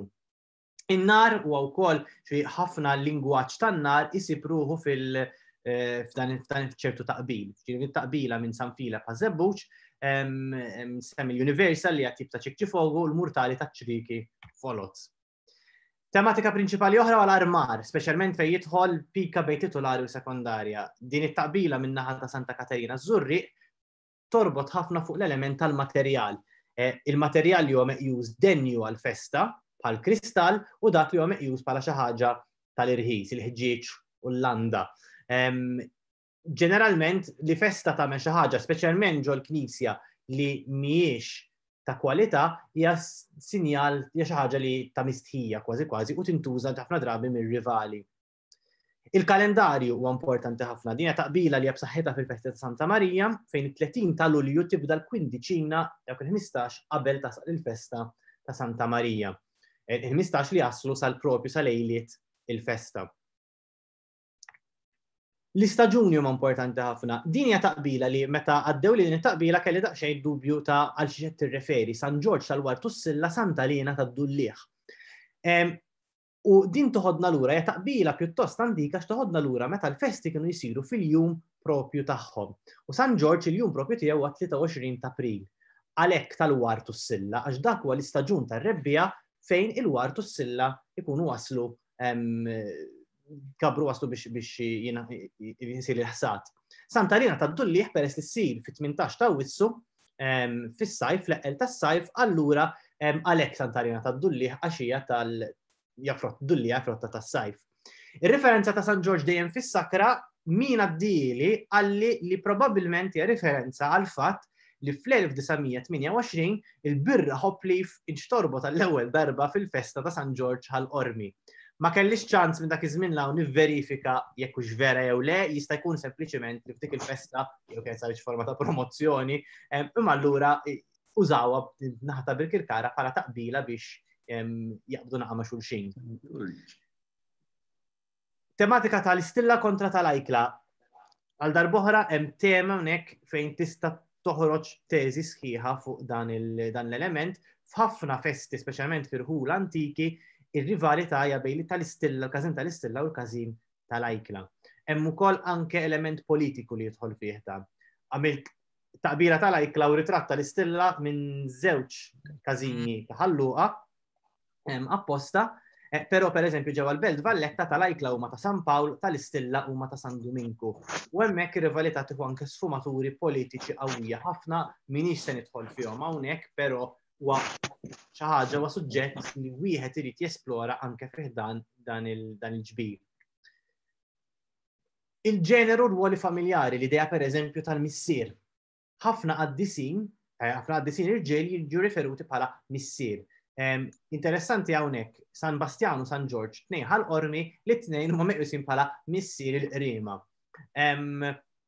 Hemmhekk hemm element ieħor qawwi. Interessanti ħafna li bl-eċċezzjoni ta' taqbila waħda bil-festa ta' Santa Venera u hija taqbila riċenti u fl-opinjoni tiegħi ta' xi ħadd li għadu żgħir u mhux daqshekk mitħla tal-affarijiet, ir-riferenza tal-omm tintuża biss lil Santa Marija. Qaddisin nisa kbar, Santa Elena, Santa Katarina, u Santa Margherita, u ma kollha riferuti għalihom b'termini oħrajn imma mhux bħala omm. Hemm is-simboli ħaġġografiċi, pereżempju dawn ma ġiex taqbiliet mill-Belt Valletta bejn San Pawl u San Dominku. San Pawl fit-taqbila jsemmu l-palma tal-martirju u l-ġilju li żjed pur.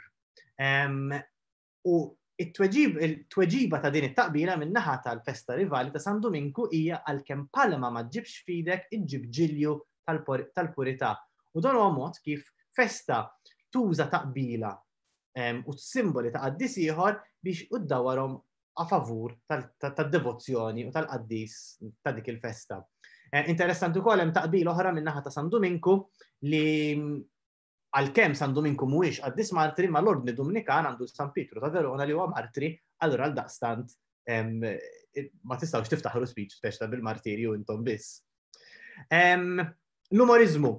Id-disemmi ta' Janika qabel importanti nagħtu daqsxejn żgħira ta' kuntest, din kien hemm storja fil-bidu ta' snin 2000 fejn kien hemm l-ajdut u xnija li s-segretarju tal-każin rivali ta' San Giuseppe jew il-kaxxier, skużawni, il-kaxxier tal-każin ta' San Giuseppe ħaxi flus u użhom għall-użu personali tiegħu. Minix qed ngħidha bħala fatt, qed ngħidha bħala xnija u bħala ajdut. Però it-taqbila li ħarġet minnha hija mod tajjeb ħafna ta' kif jużaw l-istorja u l-ħaġġografija tal-qaddis rivali propju ta' San Giuseppe u jużawha biex jagħmlu punt ta' pika kontra r-rivali. U din l-idea ta' San Giuseppe huwa bil-ħmara u l-ekwivalenti moderna tiegħu ta' xi ħadd jiġri bil-karozza. U hemm ukoll it-tematika tal-assurd. Janika semmiet it-taqbila tal-bum bum mill-bib, din hija taqbila oħra fl-2018 kien hemm inċident fejn fit-dħul San Pawl laqat tikka żgħira il-koxxa tal-bib tal-Knisja. Ma kienx hemm danni kbar ma weġġa ħadd, imma xorta waħda l-fatt li ġrat u appunt li min-naħa tad-Dominikani issawwar f'ħafna taqbil u kant varju. U hawnhekk għandna l-element tal-assurd. L-idea tal-bufew majjalata qegħdin hemmhekk sempliċiment biex jiġġustifika r-rima, m'għandux jaqsam xejn mal-kuntest ta' dak li qed jingħad. L-importanti jalajta fl-aħħar viva l-bib tal-kolleġġata. Issa ħanaddu għal Jake. Jake fidejk, Jake ħajitkellem fuq it-taqbil u kif dan it-taqbil jagħtina iktar ħiel fuq in-narrattiva tal-każini. Mela, fidejk, Jake. Tajjeb kemm intella il-preżentazzjoni.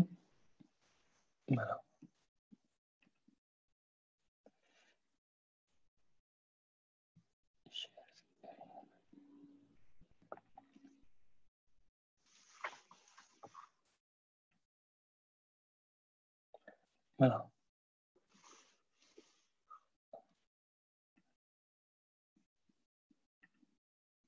Mela, tajjeb. Mela, it-taqbil u narrattiva tal-każini. Mela, waqt li jiena kont qed nagħmel ir-riċerka, jiġifieri flimkien ma' sħabi u niġbor dan it-taqbil, kont qed ninnota li it-taqbil li jkun qed jintqal waqt il-festa fih jiġbor ħafna l-element ta' storja kif ukoll tal-momenti kruċjali li dik il-festa partikolari tkun għaddit minnha tul is-snin. Jiġifieri matul din il-preżentazzjoni ħankun qed nitkellem b'mod dirett fuq it-taqbil li inġabar fil-Qrendi b'mod partikolari fuq dak tal-festa sekondarja tal-Madonna li tiġi dedikata taħt it-titlu tal-Ordes. Dan għaliex għax peress li l-ewwel ħaġa jiena nappartjeni fis-sens attiv ma' din il-festa. U barra minn hekk biex inti titkellem dwar storja ta' Gazin, inti kif it-taqbil jirrifletti l-istorja ta' Gazin u li dak li għadda minnu, inti minn ma trid tkun tifhem daqsxejn l-istorja tas-sede li inti tkun qed tappartjeni magħha. Biex nibda biex nagħtikom daqsxejn sfond ta' dak li nkun qed nitkellem dwaru, fil-Qrendi jiġu ċelebrati żewġ festi prinċipali.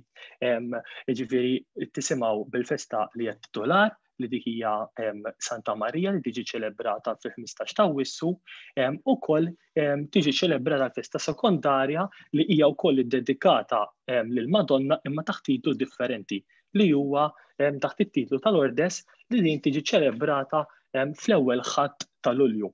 Mela forsi bħalma nsibu fil-ħu l-oħra fejn ġeneralment ikun hemm taqbil li huwa relatat għax ikollhom żewġ qaddisin pereżempju differenti tal-festi, hawnhekk peress li dik mhijiex preżenti, minn dak it-taqbil ma tantx insibu.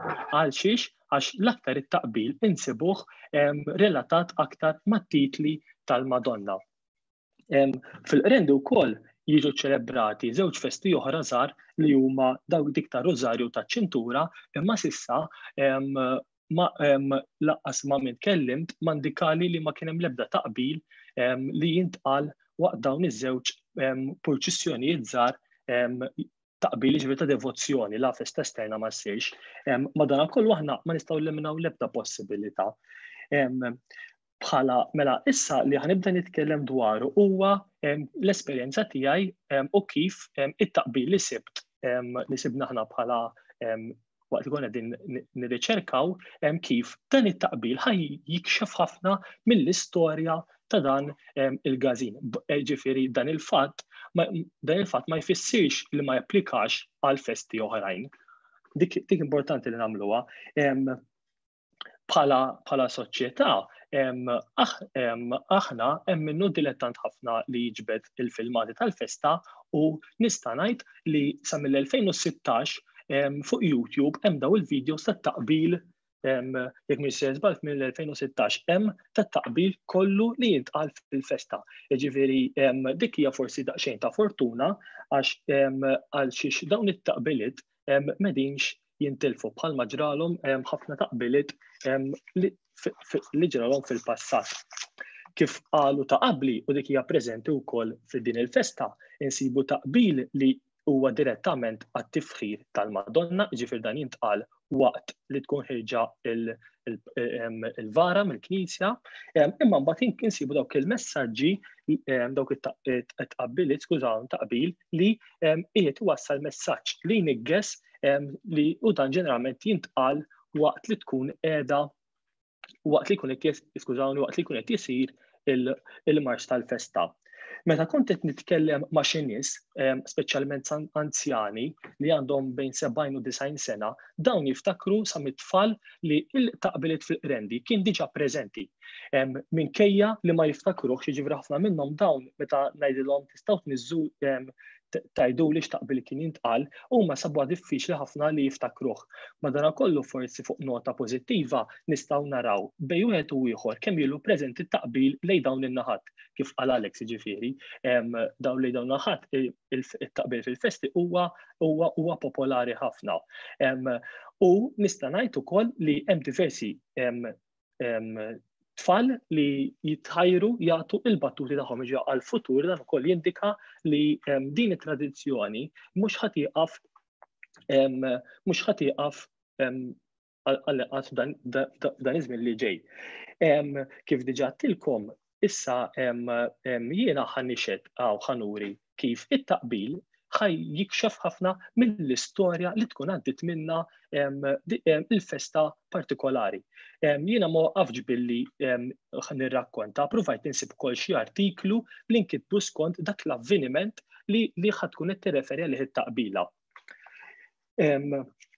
U fuq l-aħħar punt, midħla tal-festa xiġifieri, ġifieri jekk inti ma tkunx midħla tal-festa dik il-festa partikolari u tisma' taqbila li tkun qed tissemma għal dak l-avveniment partikolari jkun seħħ fit-taqbila, inti ma tantx tista' ma tkunx tista' tifhmu daqs kemm min huwa midħla ta' dak il-gażin jew festa partikolari. Għalhekk l-ispontanjetà ġifieri li tifhem mill-ewwel inti dik it-taqbila forsi ma tantx tkun tista' tintlaħaq daqskemm jagħmluha l-partitarji attivi tal-festa. Biex taraw, issa hawnhekk ħa nitkellem ġej fuq il-festa sekondarja jien tal-Lourdes. Kif diġà għadna għandna taqbiliet li huwa indirizzat dak ta' devozzjonali, ġifieri indirizzat jew lill-Madonna jew lit-Tempju. Barra minn hekk insibu il-festa esterna ġifieri mal-Marċ u jiena fir-raħal tiegħi provajt naqsam ukoll it-taqbiliet skont il-kategoriji, xiġifieri għandek il-binja u l-istorja, ġifieri il-binja tal-gażin u l-istorja. Hemm taqbiliet li qed juru l-istorja tan-nar ta' dan il-gażin. Hemm taqbiliet li qed juru l-istorja tal-armar ta' dan il-gażin, hemm taqbiliet fuq il-briju wkoll u hemm taqbiliet ukoll li juru l-istorja tal-banda ta' dan il-gażin. Ġifieri da xi ħadd diġà semma qabli li tkun l-ewwel banda inti fir-raħal hija ta' prestiġju, nsibu ħafna taqbiliet relatat ma' dak is-suġġett. Barra minn hekk insibu wkoll taqbil li jintqal fil-Marċ imma li għandu x'jaqsam jew mal-armar tal-Knisja jew ma' tal-fratellanza, ġifieri dan mhuwiex ta' devozzjoni, sewwa imma jintqal biex iwassal messaġġi jew ta' nkejja jew ikunu nikbiża li għandu x'jaqsam mal-armar tal-Knisja jew tal-fratellanza. Jiġifieri issa ħanibda jinaqsam dawn il-kategoriji, eżempju l-ewwel ħanaqbad il-banda. Hawnhekk insibu diversi taqbiliet mill-istess festa li għandhom x'jaqsmu mal-banda. Imma jekk nieħdu it-tieni taqbila fejn għandna dan hu fatt miktub, dan huwa fatt miktub, il-banda tagħna tibqa' l-ewwel banda f'raħalna. Hemmhekk għandna l-element qed jikxef elementi storiċi ta' din il-festa, ġifieri dawn jemmnu għax skont ukoll id-dokumentazzjoni li hemm f'dan il-gażin li l-ewwel banda hija tappartieni ma' dan il-gażin f'dan ir-raħal. Issa, u kif diġà għedtilkom li tkun l-ewwel banda fir-raħal huwa inissel fih element kbir ta' prestiġju. Barra minn hekk jiena taqbiliet mhux se ndurhom kollha, ma ħanieħu spunt ħalli m'għandhomx. Barra minn hekk nixtieq niġbed l-attenzjoni tagħkom ukoll fuq it-taqbila fi għandna Prożett Ngħid lis-Sur Mastana għamlilna programm sabiħ u dana jibqa' jissorprendih. Il-partitarji tagħna kollha kuntenti għax is-Sur Mastana mill-Qrendi. Ġifieri matul l-istorja tal-gażini fil-Qrendi qatt ma kellna Sur Mast li studja l-banda fil-gażin skont il-festa li appartieni magħha u jilħaqlek Sur Mast. Jiġifieri dak hemmhekk qegħdin naraw parti oħra mill-istorja tal-banda li ġiet miksuba li ħadd qabel ma kien għadu għamel bħala l-ebda gażin. Biex mmexxi wkoll issa ħan nitkellem dwar is-sezzjoni tan-nar. Bħala festa esterna kif forsi anke jekk ġieli ġejtu lejn dawn naħat fil-festi, in-nar jingħata ħafna prominenza. U dan jista' wkoll jidher fit-taqbiliet li nġabru. Ġifieri ħafna mit-taqbiliet li nġabru speċjalment mill-Qrendi jappartjenu ħafna man-nar. Issa, dawn huma xi taqbiliet sewwa imma nixtieq niġbidilkom daqsxejn l-attenzjoni fuq din it-taqbila li ġejja issa. Hawnhekk mela hawnhekk sibt għandi taqbila jiena u fuq naħa għandi taqbila u fuq in-naħa l-oħra għandi artiklu li nkiteb fl-2008 fuq l-Orizzont fejn dal-artiklu jġib l-isem ta' Santa Marija ma jridux nar tal-Lourdes quddiem il-gażin. Jiġifieri dik hija parti mill-istorja sewwa, imma din is-sitwazzjoni qiegħda mniżla wkoll f'din it-taqbila. Jiġifieri biex inpuntikom daqsxejn font ta' storja, hawnhekk naraw ta' Santa Marija kienu bnew gażin ġdid, dawn ma rridux li n-nar jibqa' jinħaraq quddiem il-gażin tagħhom, fetħu kawża l-qorti U ovvjament il-qorti deċidiet li isma tal-ordess xorta waħda jibqalhom id-dritt li jibqgħu jaħarqu sallum il-ġurnata għadhom jaħarqu hemm. Issa dit taqbila qed tgħidilna x'ġara f'dan il-kuntest storiku. Il-qorti magħkom aħna ġilidna u ta' tellifa ma ħriġniex għax ovvjament xorta waħda baqgħu joħorġu jaħarqu n-nar, skużawni, tal-art quddiem il-gażin tagħhom. In-nar tal-art fil-pjazza rmajna u lilkom aħna ma paxxejniex. Jiġifieri hemmhekk qegħdin naraw kif l-istorja dan il-moment ta' storja fih dan il-gażin huwa rifless f'dik it-taqbila. Nista' naraw din it-taqbila wkoll din hija taqbila waħda, jiġifieri fejn il-Kamra tan-Nar issa jiġifieri it-tema tibqa' tan-nar rebħet żewġ kompetizzjonijiet, forsi hawn min jaf li l-Awtorità tat-Turiżmu ta' Malta torganizza il-kompetizzjoni tan-nar tal-ajru tal-art, imma din il-Kamra spiċċat biex rebħet dawn iż-żewġ kompetizzjonijiet fl-2011 u fl-2015 ġiet l-ewwel ukoll f'żewġ kompetizzjonijiet li organizzat, allura din komplet il-Kamra tan-Nar kompla jkabbar l-istorja ta' dan il-gażin. U kif tistgħu taraw fid-din it-taqbila qiegħda qisu għandna l-istorja miktuba f'din it-taqbila. Pereżempju, aħna lejra ta' kulħadd, aħna rnexxilna nikbu l-istorja tal-qabilna ma rnexxilu ħadd. Il-fatt li għandna wkoll il-kelma storja hawnhekk jiġib l-element ta' history sewwa, dan qiegħed jappartjeni isma' dawn huma żewġ mumenti kruċjali fl-istorja ta' dan tan-nar fil-festa. F'din il-festa partikolari ara. Sew 5 snin ilu, ġifieri qed jirreferi għall-ewwel referenza li tal-2011 biex niftehmu. Aħna konna ġol porti kbir meta l-ewwel darba sirna Champions tal-Maltin, daw rebħu il-kompetizzjoni tal-2011. Imbagħad 4 snin wara aħna ħtafna l-okkażjoni, kulħadd beda jissoponi li tal-Ordis serbħu l-kompetizzjoni. Mela 4 snin wara, jiġifieri minn mindu jiġi l-2015 sewwa, u hawnhekk naraw daw daħlu f'żewġ kompetizzjonijiet u spiċċaw biex rebħhom kif u dan huwa kollu rifless din it-taqbila. Intom għana ma tlaħqux, intom għana ma tagħmlu xejn għaliex aħna mhux f'waħda dħalna imma kompetejna fit-tnejn kif diġà referejt għalihom, irbaħna t-tnejn li huma Mela, irbaħna t-tnejn li huma titlaqilkom il-viżjoni meta tridu ejjew saħdejna ħalli nurukom il-kollezzjoni. Ġifieri fl-aħħar hemm dik il-battuta isma' tankejja li isma' jekk tridu intom ejjew saħdejna ħalli nurukom il-kollezzjoni tagħna. Ġifieri hemmhekk qed naraw kif l-istorja qiegħda riflessa f'dik it-taqbila l-istorja tan-nar biex naqbad sezzjoni oħra għandna wkoll dik tal-armar fejn hawnhekk għandna wkoll diversi taqbiliet li għandhom x'jaqsmu mal-istorja tal-armar, pereżempju ħarġu xi armar ġdid, set armi ġodda, taqbiliet fuq l-induratura, ġifieri meta għamlu induratura ġdida u komplu u forsi anke l-aħħar waħda naraw ħarsu sew lejn dik l-imrewħa ġifieri żanżnu mrewħa ġdida ġifieri l-armar tal-festa kompla jikber allura qed tinkiteb l-istorja għax qegħdin inkomplu nkabru l-istorja tagħna. Apparti minn hekk nixtieq niġbrilkom l-attenzjoni fuq din it-taqbila fejn għandna hawnhekk dan huwa artiklu li ġibtu mill-One News, jiġifieri li din is-sitwazzjoni, ġifieri din part tal-istorja hija rifsa f'din it-taqbila. Hawnhekk kien ġara aċċident il-rendi fejn karozza kienet daħlet fit-trofej tal-Papa nsejħulu li jkun armat f'nofs iknjew u dan waqa'. U l-artiklu ġib l-isem il-Papa rendi spiċċa bla ras. Issa din it-taqbila li għandi ħdejha tirrifletti din is-sitwazzjoni. Ġifieri, mela jekk nistgħu naqrawha Champions tan-nar tal-art minn dejjem konna, intom ma tagħmlu xejn. Issa aktar għamilni fatta x'in xifna dak it-trofej. It-trofej huwa fuq xi joqgħod il-Papa ġifieri għax kien ġalu xi ħsara u reġgħu għamluh mill-ġdid tista' tgħid.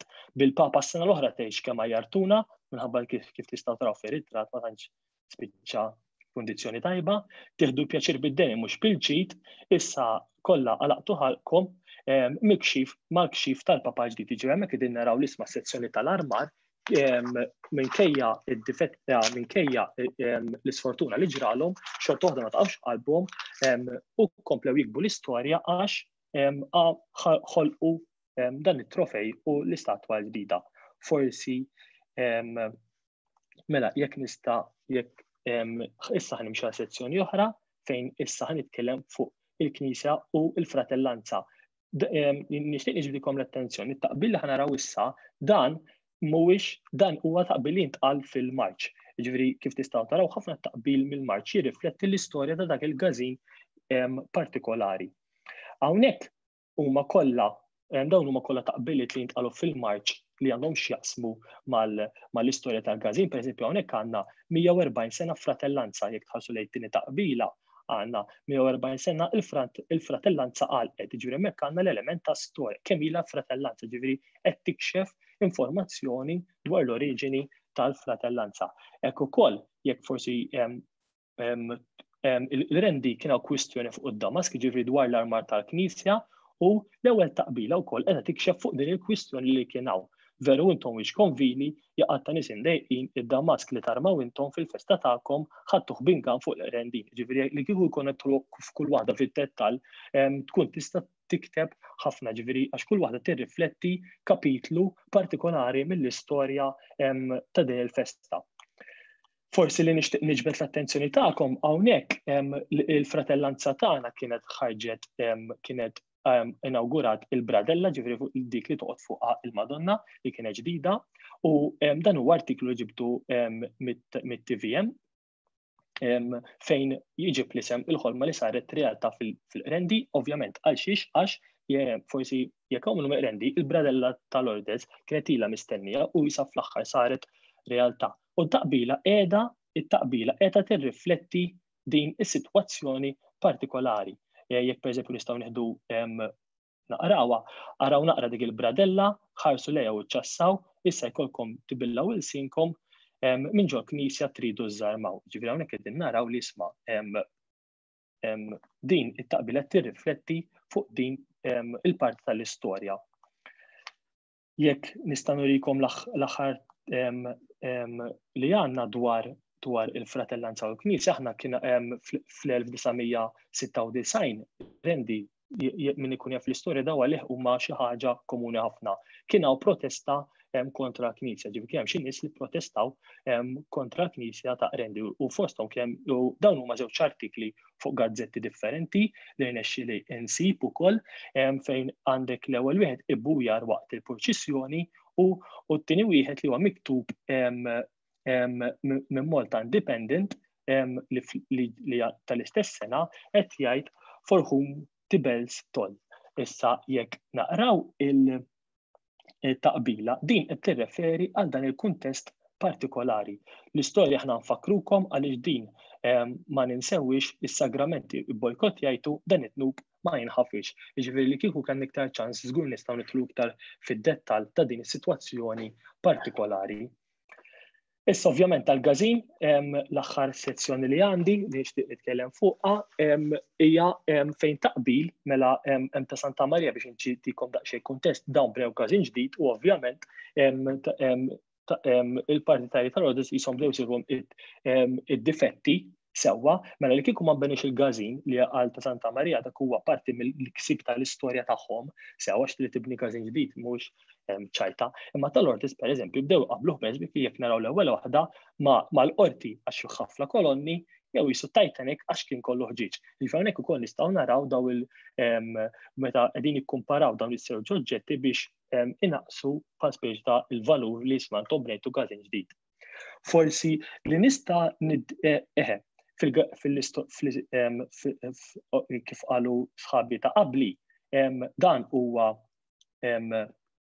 insibu wkoll taqbil diversi taqbiliet jiena sib xi 30 waħda li tingħat tal-Lourdes li għandu x'jaqsam mal-ħruġ u dħul tal-vara li dawn huma xi eżempji imma nixtieq niġbidilkom l-attenzjoni tagħkom fuq din fuq it-tielet taqbila li fejn li tibda Ogram Verġini tal-Gbirella fejn hawnhekk qegħdin naraw dik it-taqbila li qabdu it-taqbila tifħira lil Malta ta' Gian Anton Vassallo u applikawha għal din il-festa partikolari. Jekk nistgħu naqrawha u Gran Verġin tal-Gbiralla mhux għax mill-qrendi infaħrek jien, iżda tfaħrek id-dinja kollha għaliex Lourdes magħruf ma' kull imkien. Ġifieri qegħdin naraw li xi ħaġa li qabdu l-poeżija l-ewwel strofa ta' tifħira lil Malta ta' Gian Anton Vassallo u applikawha b'mod dirett għal din il-festa partikolari sabiex tkun tista' tintqal ta' tifħir għal Madonna. Nixtieq jekk tippermettuli żewġ minuti kollox, waqt li wkoll kont qed niġbor kont qed nanalizza waqt it-taqbil waqt din il-preżentazzjoni, nistajt ninnota li hemm taqbil li jirrifletti li jinkiteb għal tal-apposta għal dak il-jum partikolari tal-festa, ġifieri skont l-okkażjoni. Jekk pereżempju nieħdu l-ewwel jum tal-festa meta tibda l-festa, hawnhekk jekk nieħdu pereżempju t-tieni taqbila, illum l-ewwel ġurnata.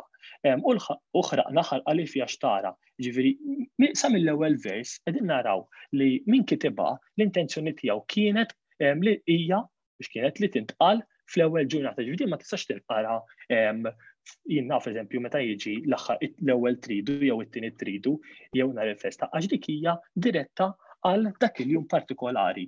Bħal daw sibtu ukoll għall-ewwel tridu u t-tieni tridu tal-festa, pereżempju nistgħu naraw llum huwa l-ewwel tridu u l-pjazza Pakjajnija aħjar milli tagħmlu intom għastimlew f'ġimgħa f'Santa Marija, ġifieri qed jirreferi għall-ewwel tridu hemmhekk. Dik it-taqbila hija diretta għal dik il-ġurnata partikolari. U kif tistgħu taraw, hawnhekk għandi tliet taqbiliet oħra li qed jirreferu għat-tielet tridu. Pereżempju ħaneħu waħda, pereżempju di, illum hija l-ġurnata, illum hija l-ħames ġurnata, il-ħames ġurnata tiġi l-ġimgħa, ġifieri it-tieni tridu fil-festi sekondarji. Aħna nafuha bħala l-aħħar tridu, indur fuq il-partitari u ngħidulhom tuhom għax hekk iridu sewwa, ġifieri anke għandna l-element ta' xi aggressività. U ovvjament u bad insibu taqbil li jintqal ovvjament f'nhar il-festa, eżempju jekk nistgħu nieħdu l-ewwel waħda bħal eżempju jkun biżżejjed jew jinkella aħjar nieħu t-tieni waħda. Pjaċir lilkom ħanamlulkom dan hu l-aħħar marċ u nħallukom. Jiġifieri ġeneralment l-aħħar marċ ikun il-ħadd. Sewwa, qed nitħassrukom maħruqin fil-gażin minħabba li din hija l-ikbar festa ta' Qrendin. Il-fatt li ju qal minn qabbilha qal li dan hu l-aħħar marċ u nħallukom, dik qed tirreferi isma' li din bil-forsi tintqal f'dak il-jum partikolari tal-festa. Biex forsi nikkonkludi, hawnhekk jien approvajt nagħtikom daqsxejn kif speċjalment it-taqbil tal-marċi jirrifletti ħafna fuq dak li jkunu qed isiru mill-festi mill-jum minn sena għall-oħra. Ġifieri huwa importanti li dawn it-taqbil forsi li ma hija ħasra li jkomplu jintilfu sewwa u għalhekk proġetti bħal dawn ma importanti biex għax apparti li nkunu għall-wirt li fihom fil-Malti, imma wkoll il-wirt kulturali fihom huwa b'saħħtu ħafna. Grazzi. Grazzi ħafna Jake. Tajjeb, u dan huwa proprju wieħed minn dak l-elementi li nisperaw li l-qudiem nanalizzaw iktar fil-font u fid-dettall iktar qudiem meta l-proġett inkomplu niftuħ u nħarsu li iktar aspetti speċifiċi. Mela, Jake tista' tagħmel forsi tajjeb famuż. Mela, biex nintroduċi l-biċċa li jmiss, ħad titkellem Marita Kassar fuq it-taqabbil propju festi partikolari fejn għandek l-istess qaddis jew l-istess tip ta' qaddis, ħanati daqsxejn spunt dwar il-pika, għax il-pika tieħu forom ħafna differenti.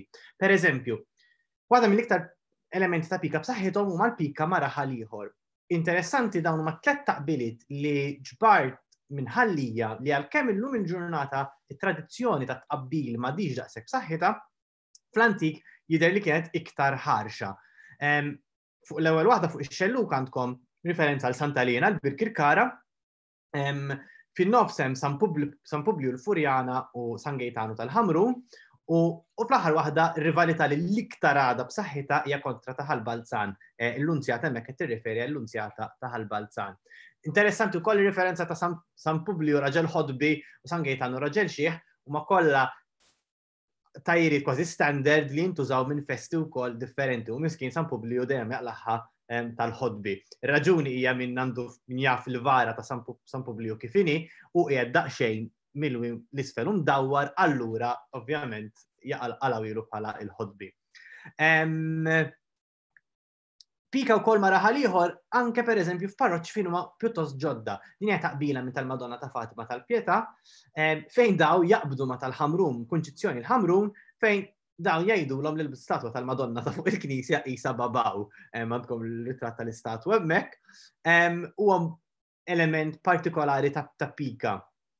Tista' tkun ma' parroċċa oħra fl-istess belt jew raħal bħal manna bħal Ormi. Pereżempju din hija taqbila minnaħa ta' San George, il-Banda Pinto u l-idea tal-parroċċa. Interessanti nagħmlu spunt żgħir, il-Banda Pinto oriġinarjament kienet il-banda tal-festa ta' San George u meta nqasam ir-raħal żewġ parroċċi il-banda ġiet il-każin ġi fuq in-naħa l-ġdida tal-parroċċa l-ġdida u bekk inqasmu. Allura għad hemm dik ir-rivalità, speċjalment hemm dik l-idea ta' mintomx il-parroċċa l-antika fl-istessin in-naħa l-oħra ta' San Bastjan għandhom l-unur li għandhom l-iktar banda antika ġewwa għall-Ormi.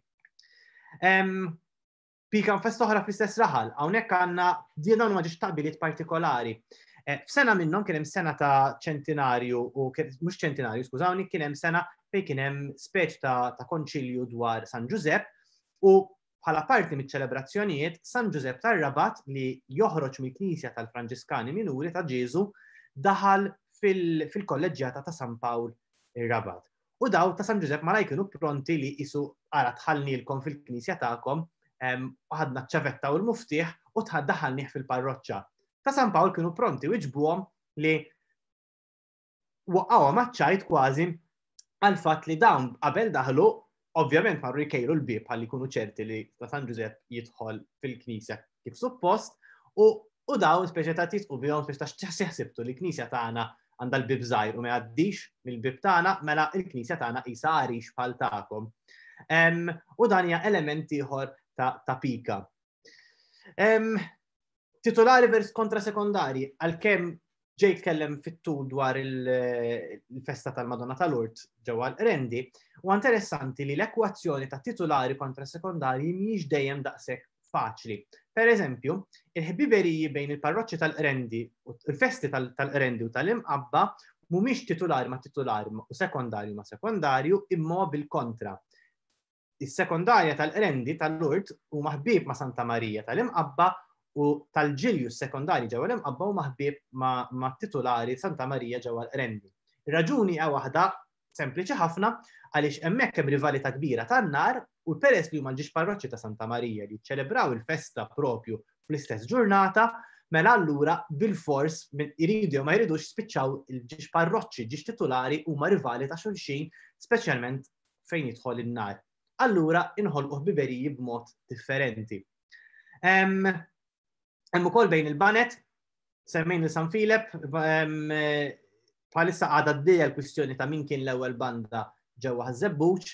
Tradizzjonalment il-banda ta' San Giuseppe, il-banda de Rohan, hija meqjusa bħala iktar waħda antika, riċentament ta' San Filip produċew xi dokumentazzjoni fejn qed jgħidu li huma l-iktar antiki. Bejn il-Kmamar tan-nar hawnhekk mhux se nidħol fid-dettall ħal Kirkop għandek il-Kamra tan-nar ta' San Leonardo u tal-festa ta' sekondarja ta' San Giuseppe. U għandek ukoll pika li tinbidel u din hija xi ħaġa importanti li nżommu f'moħħna. Din hija taqbila antika min-naħa ta' San George għall-Ormi fejn ir-rivali fl-antik ma kienu San Filip ħaż-Żebbuċ u San Nikola is-Siġġiewi. U kienu wkoll implikati mar-Rabat, kienu kollha ġifieri bejn il-ħula. Il-mument li twaffqet il-parroċċa ta' San Bastjan ġewwa ħall-Ormi stess u nqasam ir-raħal il-pika daret, il-pika mas-Siġġiewi mal-madwar tista' tgħid sparixxiet għal kollox u minflok għandek pika issa lejn biex ngħidu hekk għadu ġdid li huwa il-parroċċa rivali u ġdida ta' San Bastjan. Mela, issa ngħaddu għal Marita Kassar li ħatkellimna fuq taqbil brabta mal-istess qaddis. Marita fidejk. Grazzi Alex, ħanipprova nixxerja. Wara l-intervent ta' Marita mbagħad kemm nagħlaq daqsxejn jiena jkollna l-ħin għall-mistoqsijiet.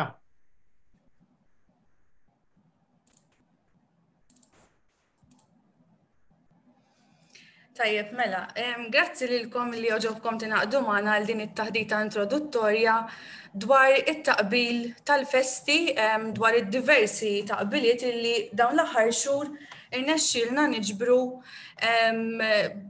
minn kull lokalità madwar Malta u Għawdex tista' tgħid. Jekk ikollna nikklassifikaw dan it-taqbil f'ċertu temi jew suġġetti nsibuha kemm xejn diffiċli għaliex kull taqbila għandha l-istorja tagħha u kull taqbila nistgħu nħarsu lejha minn lenti differenti. Iżda llum xtaqna illi nartu ħarsa ġenerali biex nsejħula hekk ta' dawn it-taqbiliet li ġbarna. U propju din it-taħdita se titkellem dwar taqbil illi jsir f'lokalitajiet fejn hemm jew festa waħda biss u allura għandek qaddis wieħed biss jew inkella għandek żewġ festi imma żewġ festi b'xi mod jew ieħor jagħtu ġieħ lill-istess qaddis. U allura forsi is-suġġetti f'dawn it-taqbil jiġi anqas naturali minn meta għandek żewġ festi b'żewġ qaddisin kompletament differenti minn xulxin u anke il-pika, anke l-inkejja forsi tiġi aktar naturali. Madankollu xtaqna illi nagħtu ħarsa lejn lokalità li fiha hemm żewġ festi u b'xi mod jew ieħor dawn jagħtu ġieħ lill-Madonna u qbadna mal-lokalità tal-Imqabba. Fil-lokalità tal-Imqabba nsibu l-festa ta' Santa Marija u l-festa tal-Madonna tal-Ġilju. U allura jekk il-Madonna hija dejjem prinċipali fiż-żewġ festi, x'inhu s-suġġett prinċipali mbagħad fit-taqbil min-naħa taż-żewġ partitarji taż-żewġ festi. Stennejna li l-maġġoranza ta' dawn it-taqbil jitrattaw in-nar. U ovvjament hija xi ħaġa li tistenna għaliex l-Imqabba u l-ħura tal-madwar huma popolari ħafna għan-nar tagħhom kemm tal-ajru kemm tal-art. U n-nar tal-ajru jispikka ħafna hawnhekk qed nitkellmu dwar it-taqbil tal-partitarji ta' Santa Marija. Fl-ewwel tliet taqbiliet jidhru qed ifaħru u jiddistingwu karatteristiċi min-nar tal-art illi jagħmluhom l-aqwa fl-Imqabba. B'differenza mbagħad għall-aħħar taqbila fejn minflok qed tfaħħar in-nar tal-art tagħhom stess din id-darba qed issemmi in-nar tal-ajru tal-parroċċa tal-kontrarju tagħhom tal-Madonna tal-Ġilju.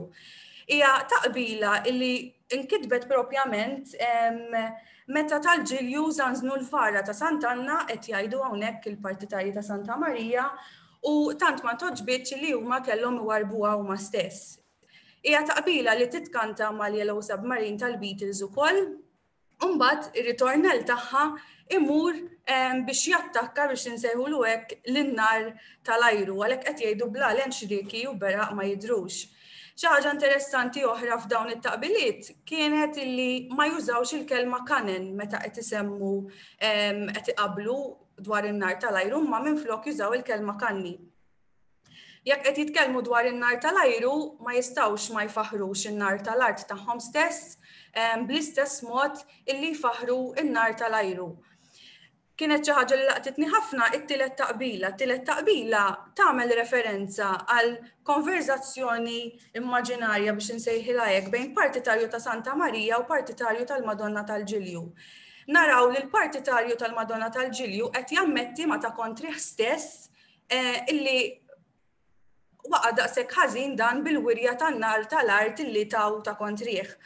U minnu dak il-bniedem illi ħajammetti ma ta' kontrih stess illi tant ħassu ħażin bil-wirja li taw ta' kontrih. U għalhekk nistħajjel lill-partitarji ta' Santa Marija hawnhekk ipoġġu l-kliem fuq fom il-partitarji ta' kontra u jitkellmu għalihom infushom dwar ir-reazzjoni li għandu jkollhom meta jaraw in-nar tal-art tal-oħrajn.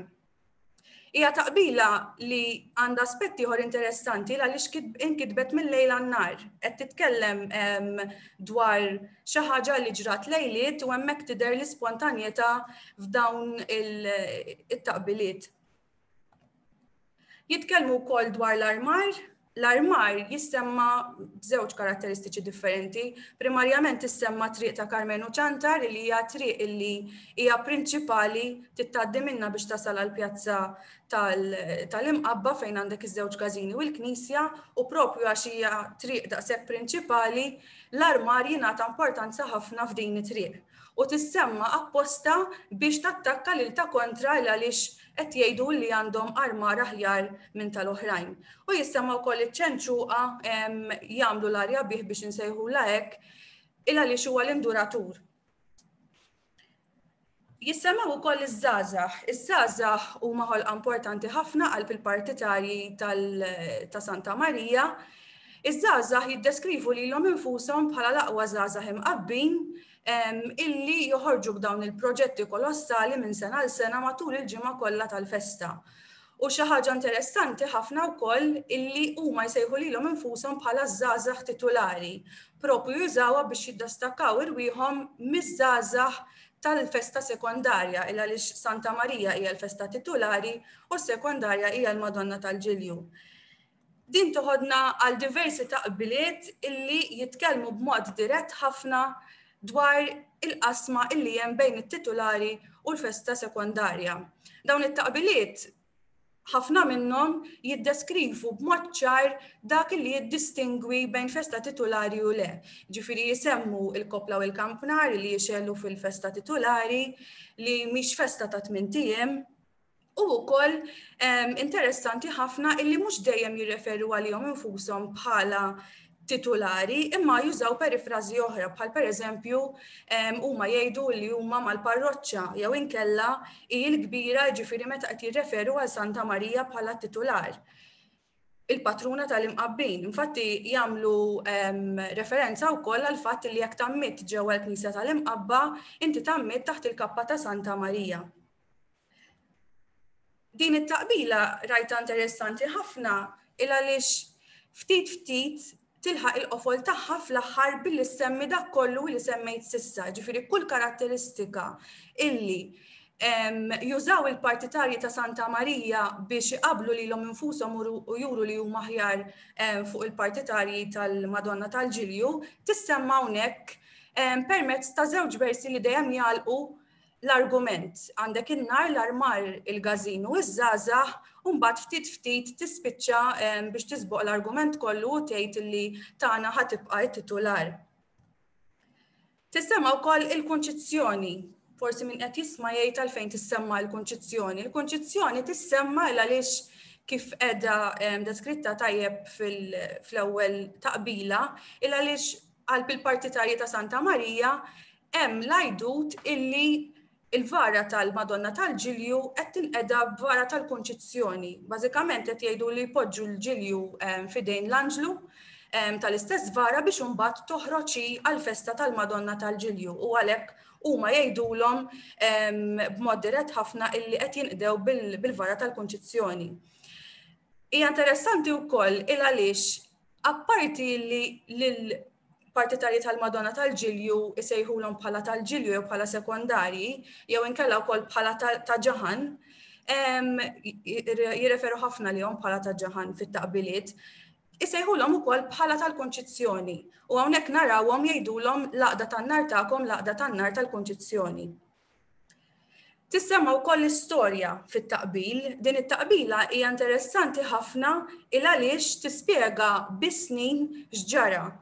U ma jsemmux l-istorja biss bħala rakkont, imma l-ħsieb wara huwa illi dak kollu illi jridu jwasslu, dak kollu illi jridu juru li huma aħjar mill-partitarji ta' kontra permezz tal-istorja, ġifieri mhux biss ngħidlek illi iva jiena aħjar fin-nar tal-art u fin-nar tal-ajru, imma ngħidlek ukoll bħala prova biex insaħħaħ l-argument illi jien kont irbaħ dik il-kompetizzjoni wkoll. U hemmhekk l-istorja hija xhieda tal-preżent li qegħdin fih u l-futur ukoll. Jissemma wkoll il-gażin fil-forma tal-makkjetta kif qal Alex qabel, din hija makkjetta illi għal kontrarju ta' makkjetti oħrajn fl-imqabba fejn qed jidhru iċemplu lill-pulizija, din il-makkjetta hija bejn 3 persuni illi qed iċemplu fi-klinika tal-għajnejn. Toħloq aspett pikus u fl-istess ħin umoristiku. Għandek 3 persuni, wieħed jirrappreżenta l dak li qed jaqbad it-telefonata, ieħor huwa it-tabib tal-għajnejn li huwa partitarju ta' Santa Marija u għandek partitarju minn tal-Madonna tal-Ġilju li qed tifittex din il-kura għal għajnejh. Biex ma ntalwalx dan is-saqsi għal din il-kura, it-tabib jinduna illi huwa partitarju ta' kontra u jiġbidlu ftit saqaj billi jgħidlu hemmhekk fejn ftaħtu dik is-sala meraviljuża kollha pittura u li ieħor jinduna u jgħidlu mhux aħjar tgħidli fuq il-kura, u mbagħad jidħol l-aspett umoristiku li jgħidlu minn flok qtar u mistura se ngħidlek biex ma titlax minn triq Karmenu ċantar biex ma tarax l-armar jiġifieri u ma tħares lejn l-iskultura għaliex minħabba fekk qed tmur lura l-vista ta' għajnejk. Jekk imbagħad inħarsu ftit lejn it-taqbil min-naħa tal-partitarji tal-Festa tal-Madonna tal-Ġilju nindunaw li s-suġġetti huma bejn wieħed u ieħor l-istess jitkellmu dwar il-gażin b'mod dirett ħafna biex iwasslu l-messaġġ li l-isbaħ palazz huwa il-gażin tagħhom. Jitkellmu wkoll bl-istorja permezz ta' makkjetta oħra bejn żewġ persuni din id-darba kif ukoll it-titolari u s-sekondarji tidħol fit-taqbiliet tagħhom ukoll. B'mod kemm xejn differenti, jidhru jammettu illi huma mhumiex titolari, huma stess jgħidu avolja mhux parroċċa, imma jgħidu li jekk waħda hija l-om, l-oħra hija l-arusa, u allura jekk Santa Marija il-om, il-Madonna tal-Ġilju hija l-arusa u l-ebda waħda ma tnaqqas l-importanza tal-oħra.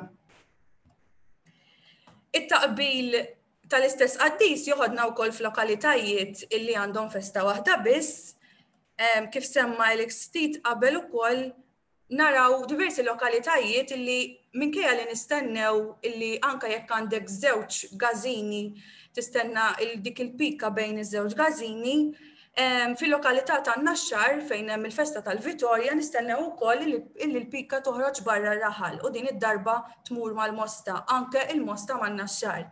Minkejja illi hemm dan l-element ta' pika bejn il-Mosta u n-Naxxar, min-naħa tal-Mosta ma rnexxinniex s'issa insibu xi taqbiliet li jikkonfermaw dan minħabba anke l-fatt li it-taqbiliet fil-Mosta mhumiex daqstant popolari anke minħabba l-fatt illi anke fil-proċessjoni xejn ma jsir taqbil avolja hija festa ta' Santa Marija minħabba li tieħu xejra ta' pellegrinaġġ.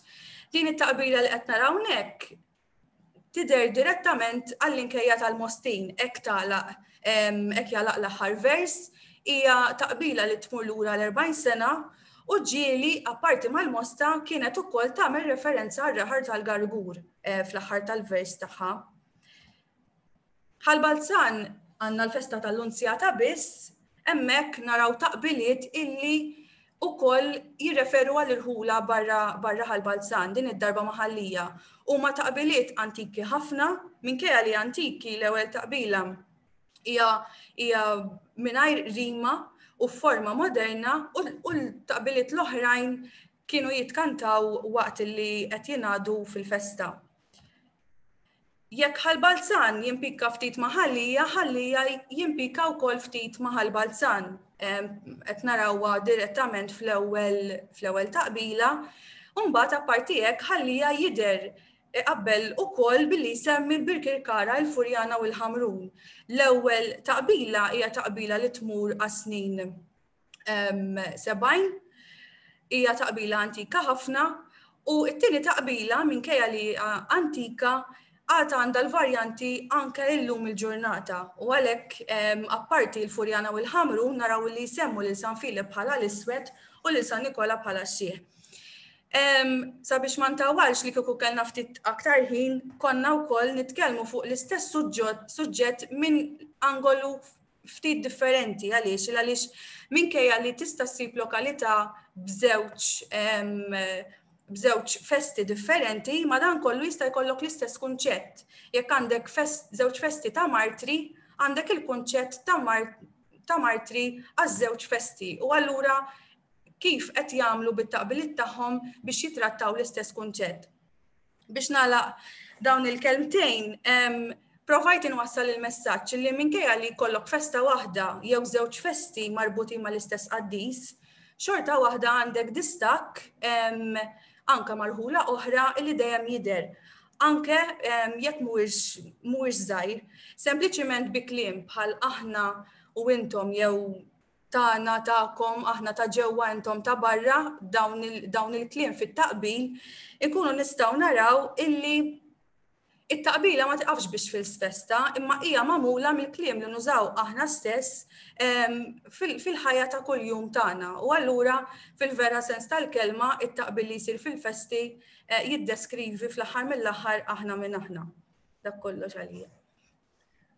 Grazzi ħafna Marita, mela wasalna fit-tmiem din it-taħdita. Kemm nagħlaq daqsxejn biex ngħidilkom daqsxejn l-eluq ta' dan il-proġett u l-futur ta' dan il-proġett x'ser ikun. Tuni sekonda ċans kemm nagħmel ix-share screen. Fejn mar, hawnna fejn. Mela, supposta tintaraw.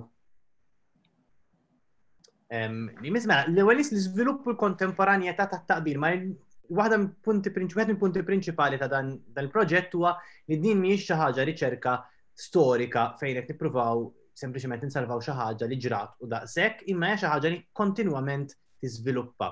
Waħda mill-affarijiet interessanti kien il-mod kif fit-taqbil u l-att ta' tqabbil ħareġ fil-medja soċjali, speċjalment f'din is-sena partikolari. It-tixrid ta' taqbil antik u l-aneddoti marbutin magħhom. U wkoll anke spazju fejn isir taqbil ġdid. F'sena fejn ċertu festi ma sarux, ċertu tqabbil sar pratikament b'mod virtwali permezz ta' medja soċjali. Hemm ukoll gruppi u kitbieb pubbliċi u konverzazzjonijiet privati li kollha kienu sors għalina ta' dawn it-taqbil u anke huwa fih innifsu sar l-estensjoni tar-ritwal tal-festa. U dan huwa element li ma nistgħux ninjoraw. Mhuwiex alternattiva għall-att propju ta' tqabbil fil-festa għax jekk tilfu dak inkunu tlifna l-kuntest kollu, però dik l-estensjoni hija importanti għax tagħti ħajja oħra lil dawn l-elementi. Malaj, dawn ma tlet taqbiliet li huma minn din is-sena li propju jagħmlu riferenza għall-imxija. L waħda mill-Ħamrun, il-Ħamrun jidher li hemm interess li jerġa' jaqbad din l-idea ta' tqabbil u hemm grupp ta' nies li qegħdin huma pjuttost ġifieri vokali fuq din l-affari u li jsemmu din taqbila li propju għal din is-sena. Din għadha pjedata ħassir dokument storiku. Oħra hija ta' Santa Venera il-festa xejn żventurata ta' din is-sena għaliex sfortunatament ħafna jassoċjawha mal-imxija minħabba li kien hemm numru ta' każi li ġew intraċċati għal attività li saret fi żmien il-festa ta' Santa Venera u forsi b'mod iktar umoristiku din it-taqbila minn Santa Marija ta' Ħalaxaq pratikament inserta wkoll li din is-sena inserta l-sena tal-anniversarju tal-patroċinju ta' San Giuseppe bħala padrun tal-Knisja Universali, kien hemm minħsib li min-naħa ta' San Giuseppe Ħalaxaq jibatu li San Giuseppe għal-restawr Għawdex u jiġi lura għal-festa San Giuseppe baqa' Għawdex minħabba l-affarijiet kif ġraw u ta' Santa Marija kienu pronti biex joħolqu din it-taqbila propju għal dan il-fatt li San Giuseppe baqa' Għawdex u kienet jistken taħt Santa Marija għaliex kien qiegħed propju il-katedral ta' Santa Marija ġewwa r-Rabat Għawdex. Problemi malaj xi ftit problemi li kellna fuq il-ġbir u dawn huma importanti biex tifhmu anke intom il-proġett. Meta jitaqbila. Il-kriterji kienu tkun inqalet imqar darba b'mod pubbliku, anke jekk dak il-mod pubbliku huwa virtwali, jiġifieri jkun hemm udjenza. Tkun fi ħsieb tajjir, sempliċement tajjir ma ġiex inkluż. Kieku inkludejtu kieku pratikament tellajta f'xi elfejn sempliċement l-affarijiet li jingħadu fil-marċ ta' San Gaetano l-Ħamrun. U rrid ikun hemm xi forma ta' struttura poetika, ġiet ikun hemm struttura daqsxejn biħsieb warajha. Kien hemm taqbil nies li ppreżentawna għaddewna taqbil li ġie rrifjutat. Pereżempju, dan mhuwiex eżempju ta' taqbila għax dan huwa l-kliem ta' Marċ, il-Marċ ismu l-ewwel banda ta' Ħamruniża tal-banda San Giuseppe il-Ħamrun. Mela dak hemmhekk huwa marbut mal-Marċ u ma jingħadx jekk mhux waqt li jindaq il-Marċ. Kien hemm oħrajn li kienu sempliċement wil. Interessanti fihom infushom din hija waħda mill-famużi li toħroġ is-seftura toħroġ is-Sinjura. Hija riferenza għal fatt li fil-25 ta' Novembru hija l-festa ta' Santa Katarina u fil-antik Santa Katarina kienet issir f'Nara. U kien hemm din id-drawwa li użanza li jekk fil-25 ta' Novembru toħroġ Santa Katarina xit-temp ikun tajjeb, ġifieri is-seftura fit-8 ta' Diċembru fil-Kunċizzjoni ħajamel temp tajjeb, għalhekk toħroġ is-Sinjura. Taqbil ieħor huwa ta' natura folkloristika imma mhuwiex marbut ma' ritwal tal-festa. Din hija waħda l-iktar interessanti San Nikola tal-Vinturi tlabtu waħda tal-itnejn, waħda zoppa, waħda għamja, kemm aħjar ma tani xejn. Din hija taqbila kien hemm l-użanza li jekk iddur 7 darbiet mal-istatwa ta' San Nikola li hemm fil-pjazza ta' Siġġiewi issib l-imħabba. U din hija taqbila daqsxejn umoristika li speċi tarajt għamilta pat l-itnejn ma' waħda zoppa u waħda għamja, kien aħjar ma tani xejn. Interessanti wkoll San Nikola l-festa tiegħu propja hija propju għada, is-6 ta' Diċembru. Hemm ukoll problemi punt żgħir ukoll huwa dan it-taqbil li ġbarna taqbil li mhux ikkonsidrajnieh bħala taqbil, xorta żammejnieh fid-depożitorju tagħna. Ġifieri ma kkanċellajnieh għax huwa importanti xi se jkun adattata xi ħadd ikollu użu għalih. Hemm ukoll problemi ta' varjanti u lakuni, reġistrazzjoni ta' YouTube ġieli mhux ċar il-kliem pereżempju. U anke fil-każ fejn għandna l-oriġinali disponibbli, ġifieri min kiteb it-taqbila tagħna t-taqbila, ġieli ssib varjant imbagħad dak li jikteb u dak li jingħata attwalment anke minn dik il-persuna stess ikunu differenti. Hemm ukoll taħlit. Din ikkunsidrajniha bħala taqbila xtinat fil-Marċ imma hemm daqsxejn ta' punt interrogattiv. Għaliex hija xi ħaġa li marbuta ħafna mal-futbol. Ir-rabta interessanti ħafna li hemm bejn il-futbol u l-festi bħala ritwali huwa hemm lok għal studju għalih fih innifsu. Hemm ukoll żbilanċ. Dawn huma l-iktar festi li għandna taqbil minnhom. Għal xiex sempliċi ħafna nispjegawha. San Filip ħażebbuġ speċifikament mill-banda San Filip ħażebbuġ għandna dak il-ammont ammont kbir għaliex. Fis-sena l-oħra spiċċat taħdem teżi Martina Tabone fuq speċifikament it-taqbil fih dan il-każin ta' San Filip. Allura ġabret ħafna u ħafna. Hemm ukoll, pereżempju, Madonna tal-Lurd il-Qrendi għandna ħafna taqbil għax Ġejku huwa wieħed mill-riċerkaturi huwa involut ħafna fil-festa tal-Madonna tal-Lurd il-Qrendi. U San Bert tal-Arawr għandna l-mond kbir ta' taqbil għax sirt naf ċertu wieħed Bertu Aquilina li prattikament dan huwa akkanit ħafna ta' taqbil u iżommhom kollha jiktibhom kollha u għaddilna l-kollezzjoni kollha tiegħu. Għalhekk għandna daqsxejn ta' żbilanċ forsi fejn festi oħra m'għandniex. Ġifieri hemm nuqqasijiet bħal pereżempju festi bħal tar-Rużarju taċ-Ċintura ġewwa l-Gudja għadna ma ġbarna prattikament xejn. Però naf biċ-ċert li jsir it-taqbil għax ġieli mort il-Marċi u ġieli smajthom qablu sfortunatament qatt ma niżilthom. Sejbiet u sorpriżi. L-affarijiet interessanti kienu l-ammont kbir ta' taqbil li ġbarna. Qatt ma stennejt li ħanlaħqu l-1000 taqbila. U dan qatt għandna nuqqasijiet kbar u għadna ma bdejniex. Il-firxa kbira ta' taqbil. Jiena kelli l-idea li forsi kultant hija limitata għal ċertu żoni ta' Malta biss, imma frajna fil-bidu u ftit iż-żoni fejn m'għandniex. Il-varjetà ta' forom u tematika bħalma rajna l-makkjetti, il-temi differenti li hemm, u anke l-fatt li qed jaqbad bħala tradizzjoni festi ġodda. Din mhijiex tradizzjoni li qed tmut imma anzi tradizzjoni ħajja u li għandna nżommu ħajja. U l-fatt li ġo Għawdex hija xi ħaġa pjuttost ġdida u riċenti, dik għalija kienet pjuttost sorpriża. U in-nuqqas ta' tqabbil li ma ġbarna prattikament xejn mill-inħawi bħal parroċċi bħal Taslima u San Ġiljan. Il-ġejjieni irridu nibnu fuq ix-xogħol li diġà sar, diġà semmejt il-Martina, kien hemm xi ftit pubblikazzjoni li sibna l-emmulaw xejn kbir, però importanti issa li nkomplu li dak il-bidu aħna qegħdin narfuh. Nindirizzaw fejn hu nieqes, inżidu t-taqbil il-ġdid li dejjem jiżdied sabiex ma jintilifx, speċjalment dak li jkun ta' sena partikolari, u nagħmlu mezz li l-materjali jsir aktar aċċessibbli. Din it-taħdida tal-lum kienet biss introduzzjoni, inwedukom li ħanibqgħu naħdmu fuq dan il-proġett kemm nistgħu. Nagħlaq biss b'ħaġa waħda, it-taqbil għal xi huwa importanti it-taqbil. It-taqbil tal-festi u tqabbil fil-festi huwa xi ħaġa li jixed l-umanità tagħna. Hemm elementi li huma spiritwali, hemm elementi ta' devozzjoni u hemm elementi ta' pika toħroġ minn kollox. Ir-rabja tagħna, l-biżat tagħna, it-tamiet tagħna.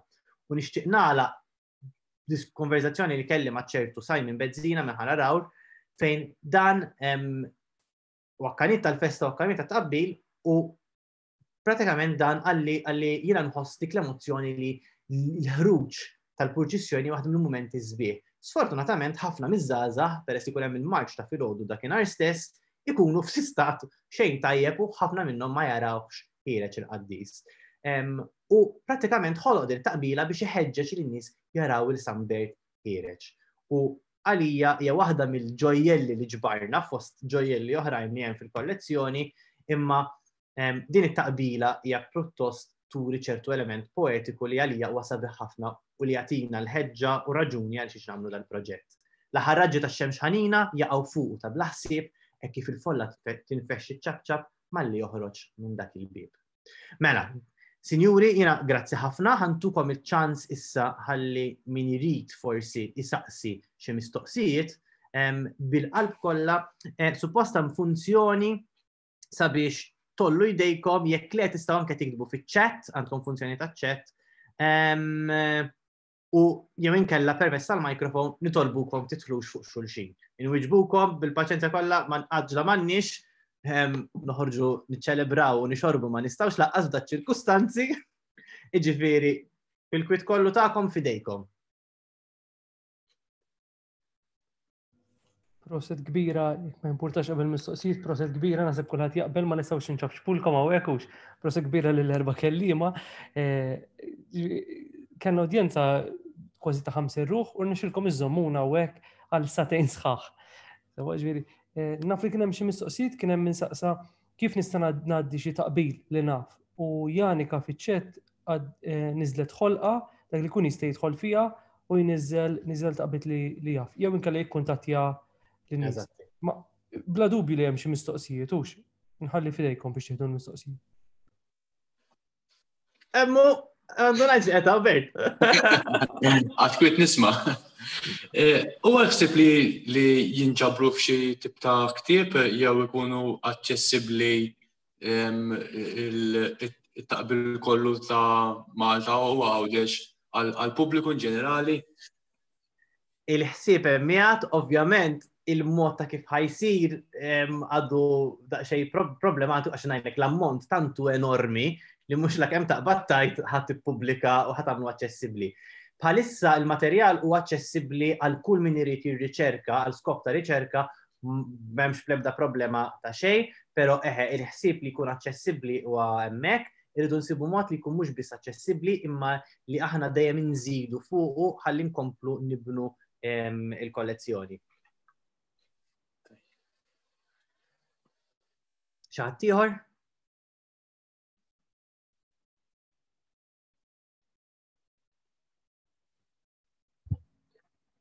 Ftakru jekk tidu saqsu tidu tagħmlu unmute min irid jitkellem. Min fejn huwa aċċessibbli, mela x'għad saqsina minn fejn huwa aċċessibbli għar-riċerka, għalissa jekk tidu ħarġ skopijiet ta' riċerka, tidu tikkuntattjaw daqsxejn il-Michael Spanjol bħala l-kap tad-Dipartiment tal-Malti, u mbagħad jgħaddilkom il-mod kif isir aċċessibbli. Bħalissa mhuwiex open source, ġifieri li tista' tidħol f'website u ssibu. Nixtiequ li naslu f'dak il-punt, ħuduna paċenzja bina, ix-xogħol huwa enormi. Jiġifieri tħallna xi ħaġa li jaqqas naħseb kemm l-idea li ħanidħlu għal xi ħaġa bħal dik, kif qed taraw qegħdin 4 min nies naħdmu fuq il-proġett u mhijiex xi ħaġa faċli. Imma nżommukom aġġornati żgur u tiddejqux tikkuntattjaw id-Dipartiment tal-Malti. Mistoqsija oħra. Għajdlu bejn. Mhux iktar mill-mistoqsija forsi suġġeriment. Hux ta' min il-proġett li għaddejjin bih biex forsi jolqot iktar nies għax minn għandu l-aċċess online, il-reklami rajnijom u it-talba u ġejtu forsi fil-ħula u hekk, imma forsi ikkun hemm il-kuntatti iktar forsi il-bambini li jerġgħu jiftħu mill-gażini tresqu forsi lejn is-soċjetà tal-banda jew laqta tan-nar u ssir speċi ta' laqat forsi fuq weekends għax biex tiġbru iktar forsi jew tħajru iktar ħanejtek minn ġal-gazini. Iva mid-darba 1000, ovvjament binħabba ċirkustanzi partikolari, aħna oriġinarjament xtaqna ħafna nikkuntattjaw kazini u kuntattjajna ta' xi kazini u nies pereżempju tal-ħalluqa kuntattjajthom direttament, tal-imqabba wkoll, ma kienet fuq bażi personali għax nafhom. Il-problema kienet ovvjament li ma nistax nagħmlu xejn pubbliku, idu naċċettaw il-fatt ukoll li ħafna minnhom kellhom jaffaċċjaw inkwiet kbir ta' jkux issir il-festa, minn fejn deħel il-flus, jiġifieri kellna daqsxejn inżommu daqsxejn pastura fuq dak il-livell, però iva fil-passi li jmiss wieħed il-passi li jmiss huwa li jkunu iktar involuti in-nies diretti ta' dawn il-komunitajiet in-nies tal-banet u tal-festi u tal-għaqdiet tal-festi. Kien hemm xi ħadd tolla jdejh l-ewwel, ma nafx jekk hux. Chris, jidejli. Proset ħafna tal-inizjattiv. Żewġ punti. Jekk notajtux differenzi fl-istili ta' bejn ta' taqbil f'lokalitajiet fejn għandhom festa jew għaqda waħda, ma dawk li ovvjament għandhom iktar minn festa jew għaqda waħda. Eżempju forsi dan issemma daqsxejn il-pika bejn irħula. It-tieni punt forsi huwa iktar spunt ta' suġġeriment li tinħolu għamla ta' heatmap dwar it-temi differenti ta' taqbil li forsi probabbli jesponi x'inhuma dawk l-elementi tal-festa l-lokalitajiet għandhom l-iktar l-album li jew li forsi għandhom l-iktar pika. Ma fimtekx tini biċċa. Mela, forsi għatat il-connection, ta' mux ma fimtekx xettajt. Mela, ħanerġa' nirrepeti. Forsi issir għamla ta' heatmap li din. Alright, issa fim ta' heatmap, dik ma fimx. Grazzi. Mela, dwar tal-heatmap, hija xi ħaġa li nixtieq ħafna li ssir li jkun hemm analiżi iktar fuq livell ta' statistika. Waħda mill-problemi ta' xi ħaġa bħal dik imma li sakemm inkunu daqsxejn konfidenti li ġbarna b'mod ugwali minn kullum kien, diffiċli nagħmlu xi ħaġa bħal dik bħalissa għaliex bħalissa l-istampa mhijiex kompluta, għad għandna lakuni li rridu nindirizzaw qabel nagħmlu pass bħal dak. Inkella noħorġu statistika li hija daqsxejn misleading. Dak li jkun ma jieħux l-idea ċara ta' kif inhi s-sitwazzjoni vera. Hemm ukoll xi problema ta' fejn ikollok individwi li jieħdu notament ta' taqbil antik, pereżempju, ħolqulek depożitorju kbir. Martina kienet fortunata għaliex sabet individwu li da mill-ħamsinijiet il-qudiem ġifieri kellu, mill-ħamsinijiet, ma ftul ta' żmien minn sena l-oħra kienet inizzel it-taqbil ġoppitat prattikament, allura ġabret dokument storiku qawwi ħafna. Allura ovvjament inqogħdu attenti mbagħad kif issir xi ħaġa bħal dik biex ma toħloqx stampa żbilanċjata. Però wieħed mill-affarijiet li nixtieq li neżaminaw sew il-qudiem huwa li huma matematiċi l-iktar importanti f'ċertu nħawi, f'ċertu festi u li forsi f'oħrajn mhumiex. Fakkarni daqsxejn l-ewwel mistoqsija, Chris. Mela, jekk hemmx differenza bejn taqbil jew anke l-istili ta' taqbil bejn irħula li għandhom festa waħda jew għaqda waħda li tċelebra l-festa u dawk li għandhom iktar minn festa jew għaqda waħda. Tipo jinnna fit-temi l-element ta' pika forsi ta' festa waħda jew għaqda waħda għandhom isemmu ħafna pika ma' irħula oħrajn. Tendenzjalment, l-xaġa komuni li hemm, kull fejn ġbarna sissa hemm xi forma ta' pika. Jiġifieri nista' ngħidlek fejn ma hemmx pika ma jsirx itqabbil. Il-problema hija li hija xi ħaġa fid-donna fin-natura tagħna l-Maltin li l-pika ħansibuha.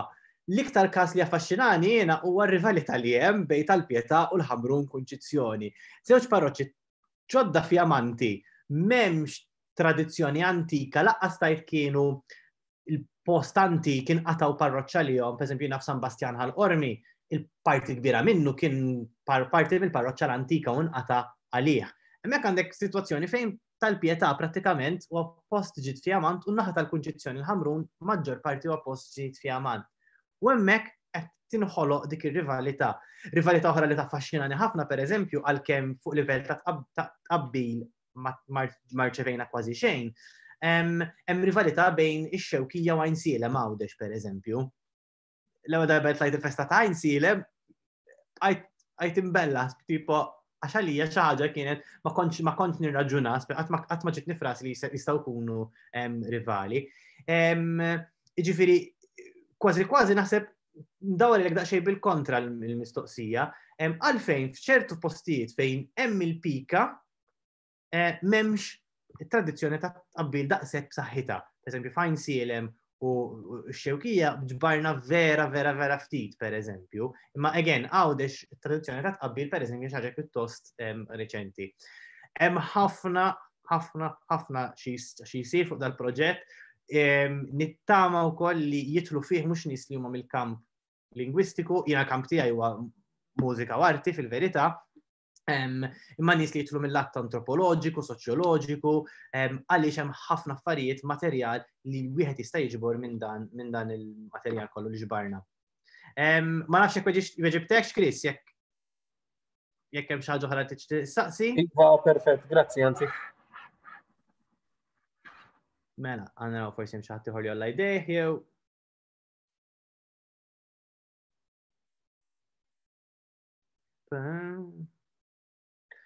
Sadartant qed naqra kultant xi ħadd jikteb fiċ-chat.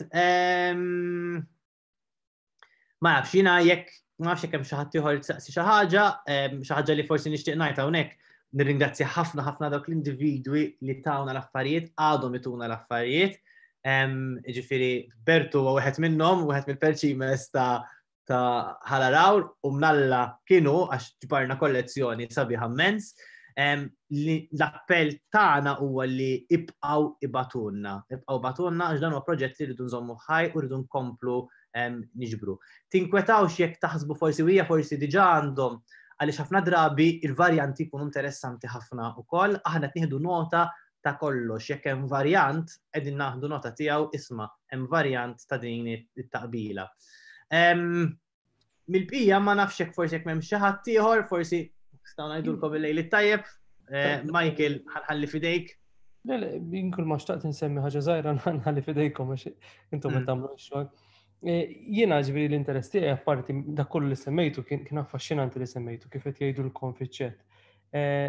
Bħala bniedem li ġej jisu mill-qasam tal-lingwa, illaqtuni li żewġ affarijiet partikolari li hemm kliem li jintuża waqt dawn il-festi li għad trid jinġabar fid-dizzjonarju l-kbir tal-Malti, pereżempju titularisti jew ajklira inti, ġifieri riżomma l-ajkla. Dawn huma forom sbieħ interessanti li għad iridu jinġabru. U hemm il-parti grammatikali, pereżempju ġili jkun hemm plurali differenti, aħna normalment fil-Malti plural ta' sfera jkun sferi, imma meta sfera tintuża fil-kontest tan-nar, tal-lob tan-nar, imbagħad il-plurali jiġi sfejjer, rajnija fit-taqbiliet. Jew kien hemm interessanti Jake semma it-trofej. Normalment fil-Malti trofej huwa l-plural ta' trofew, le? Bħalma għandek Ewropej.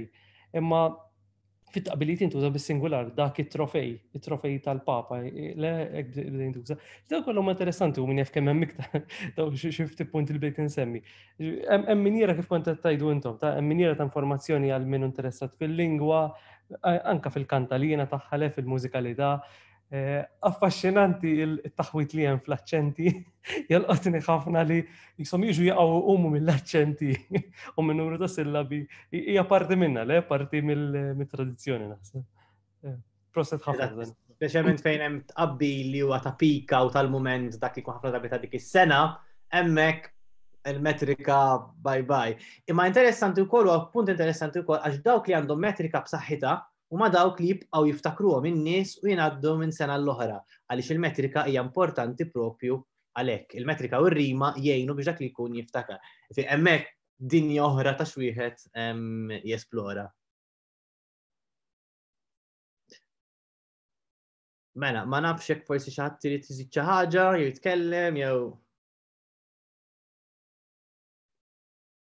Iva, xatta tkellmu kumenta anke trofejiet teżisti skont ir-raħal, hemm diversi kliem li jeħe.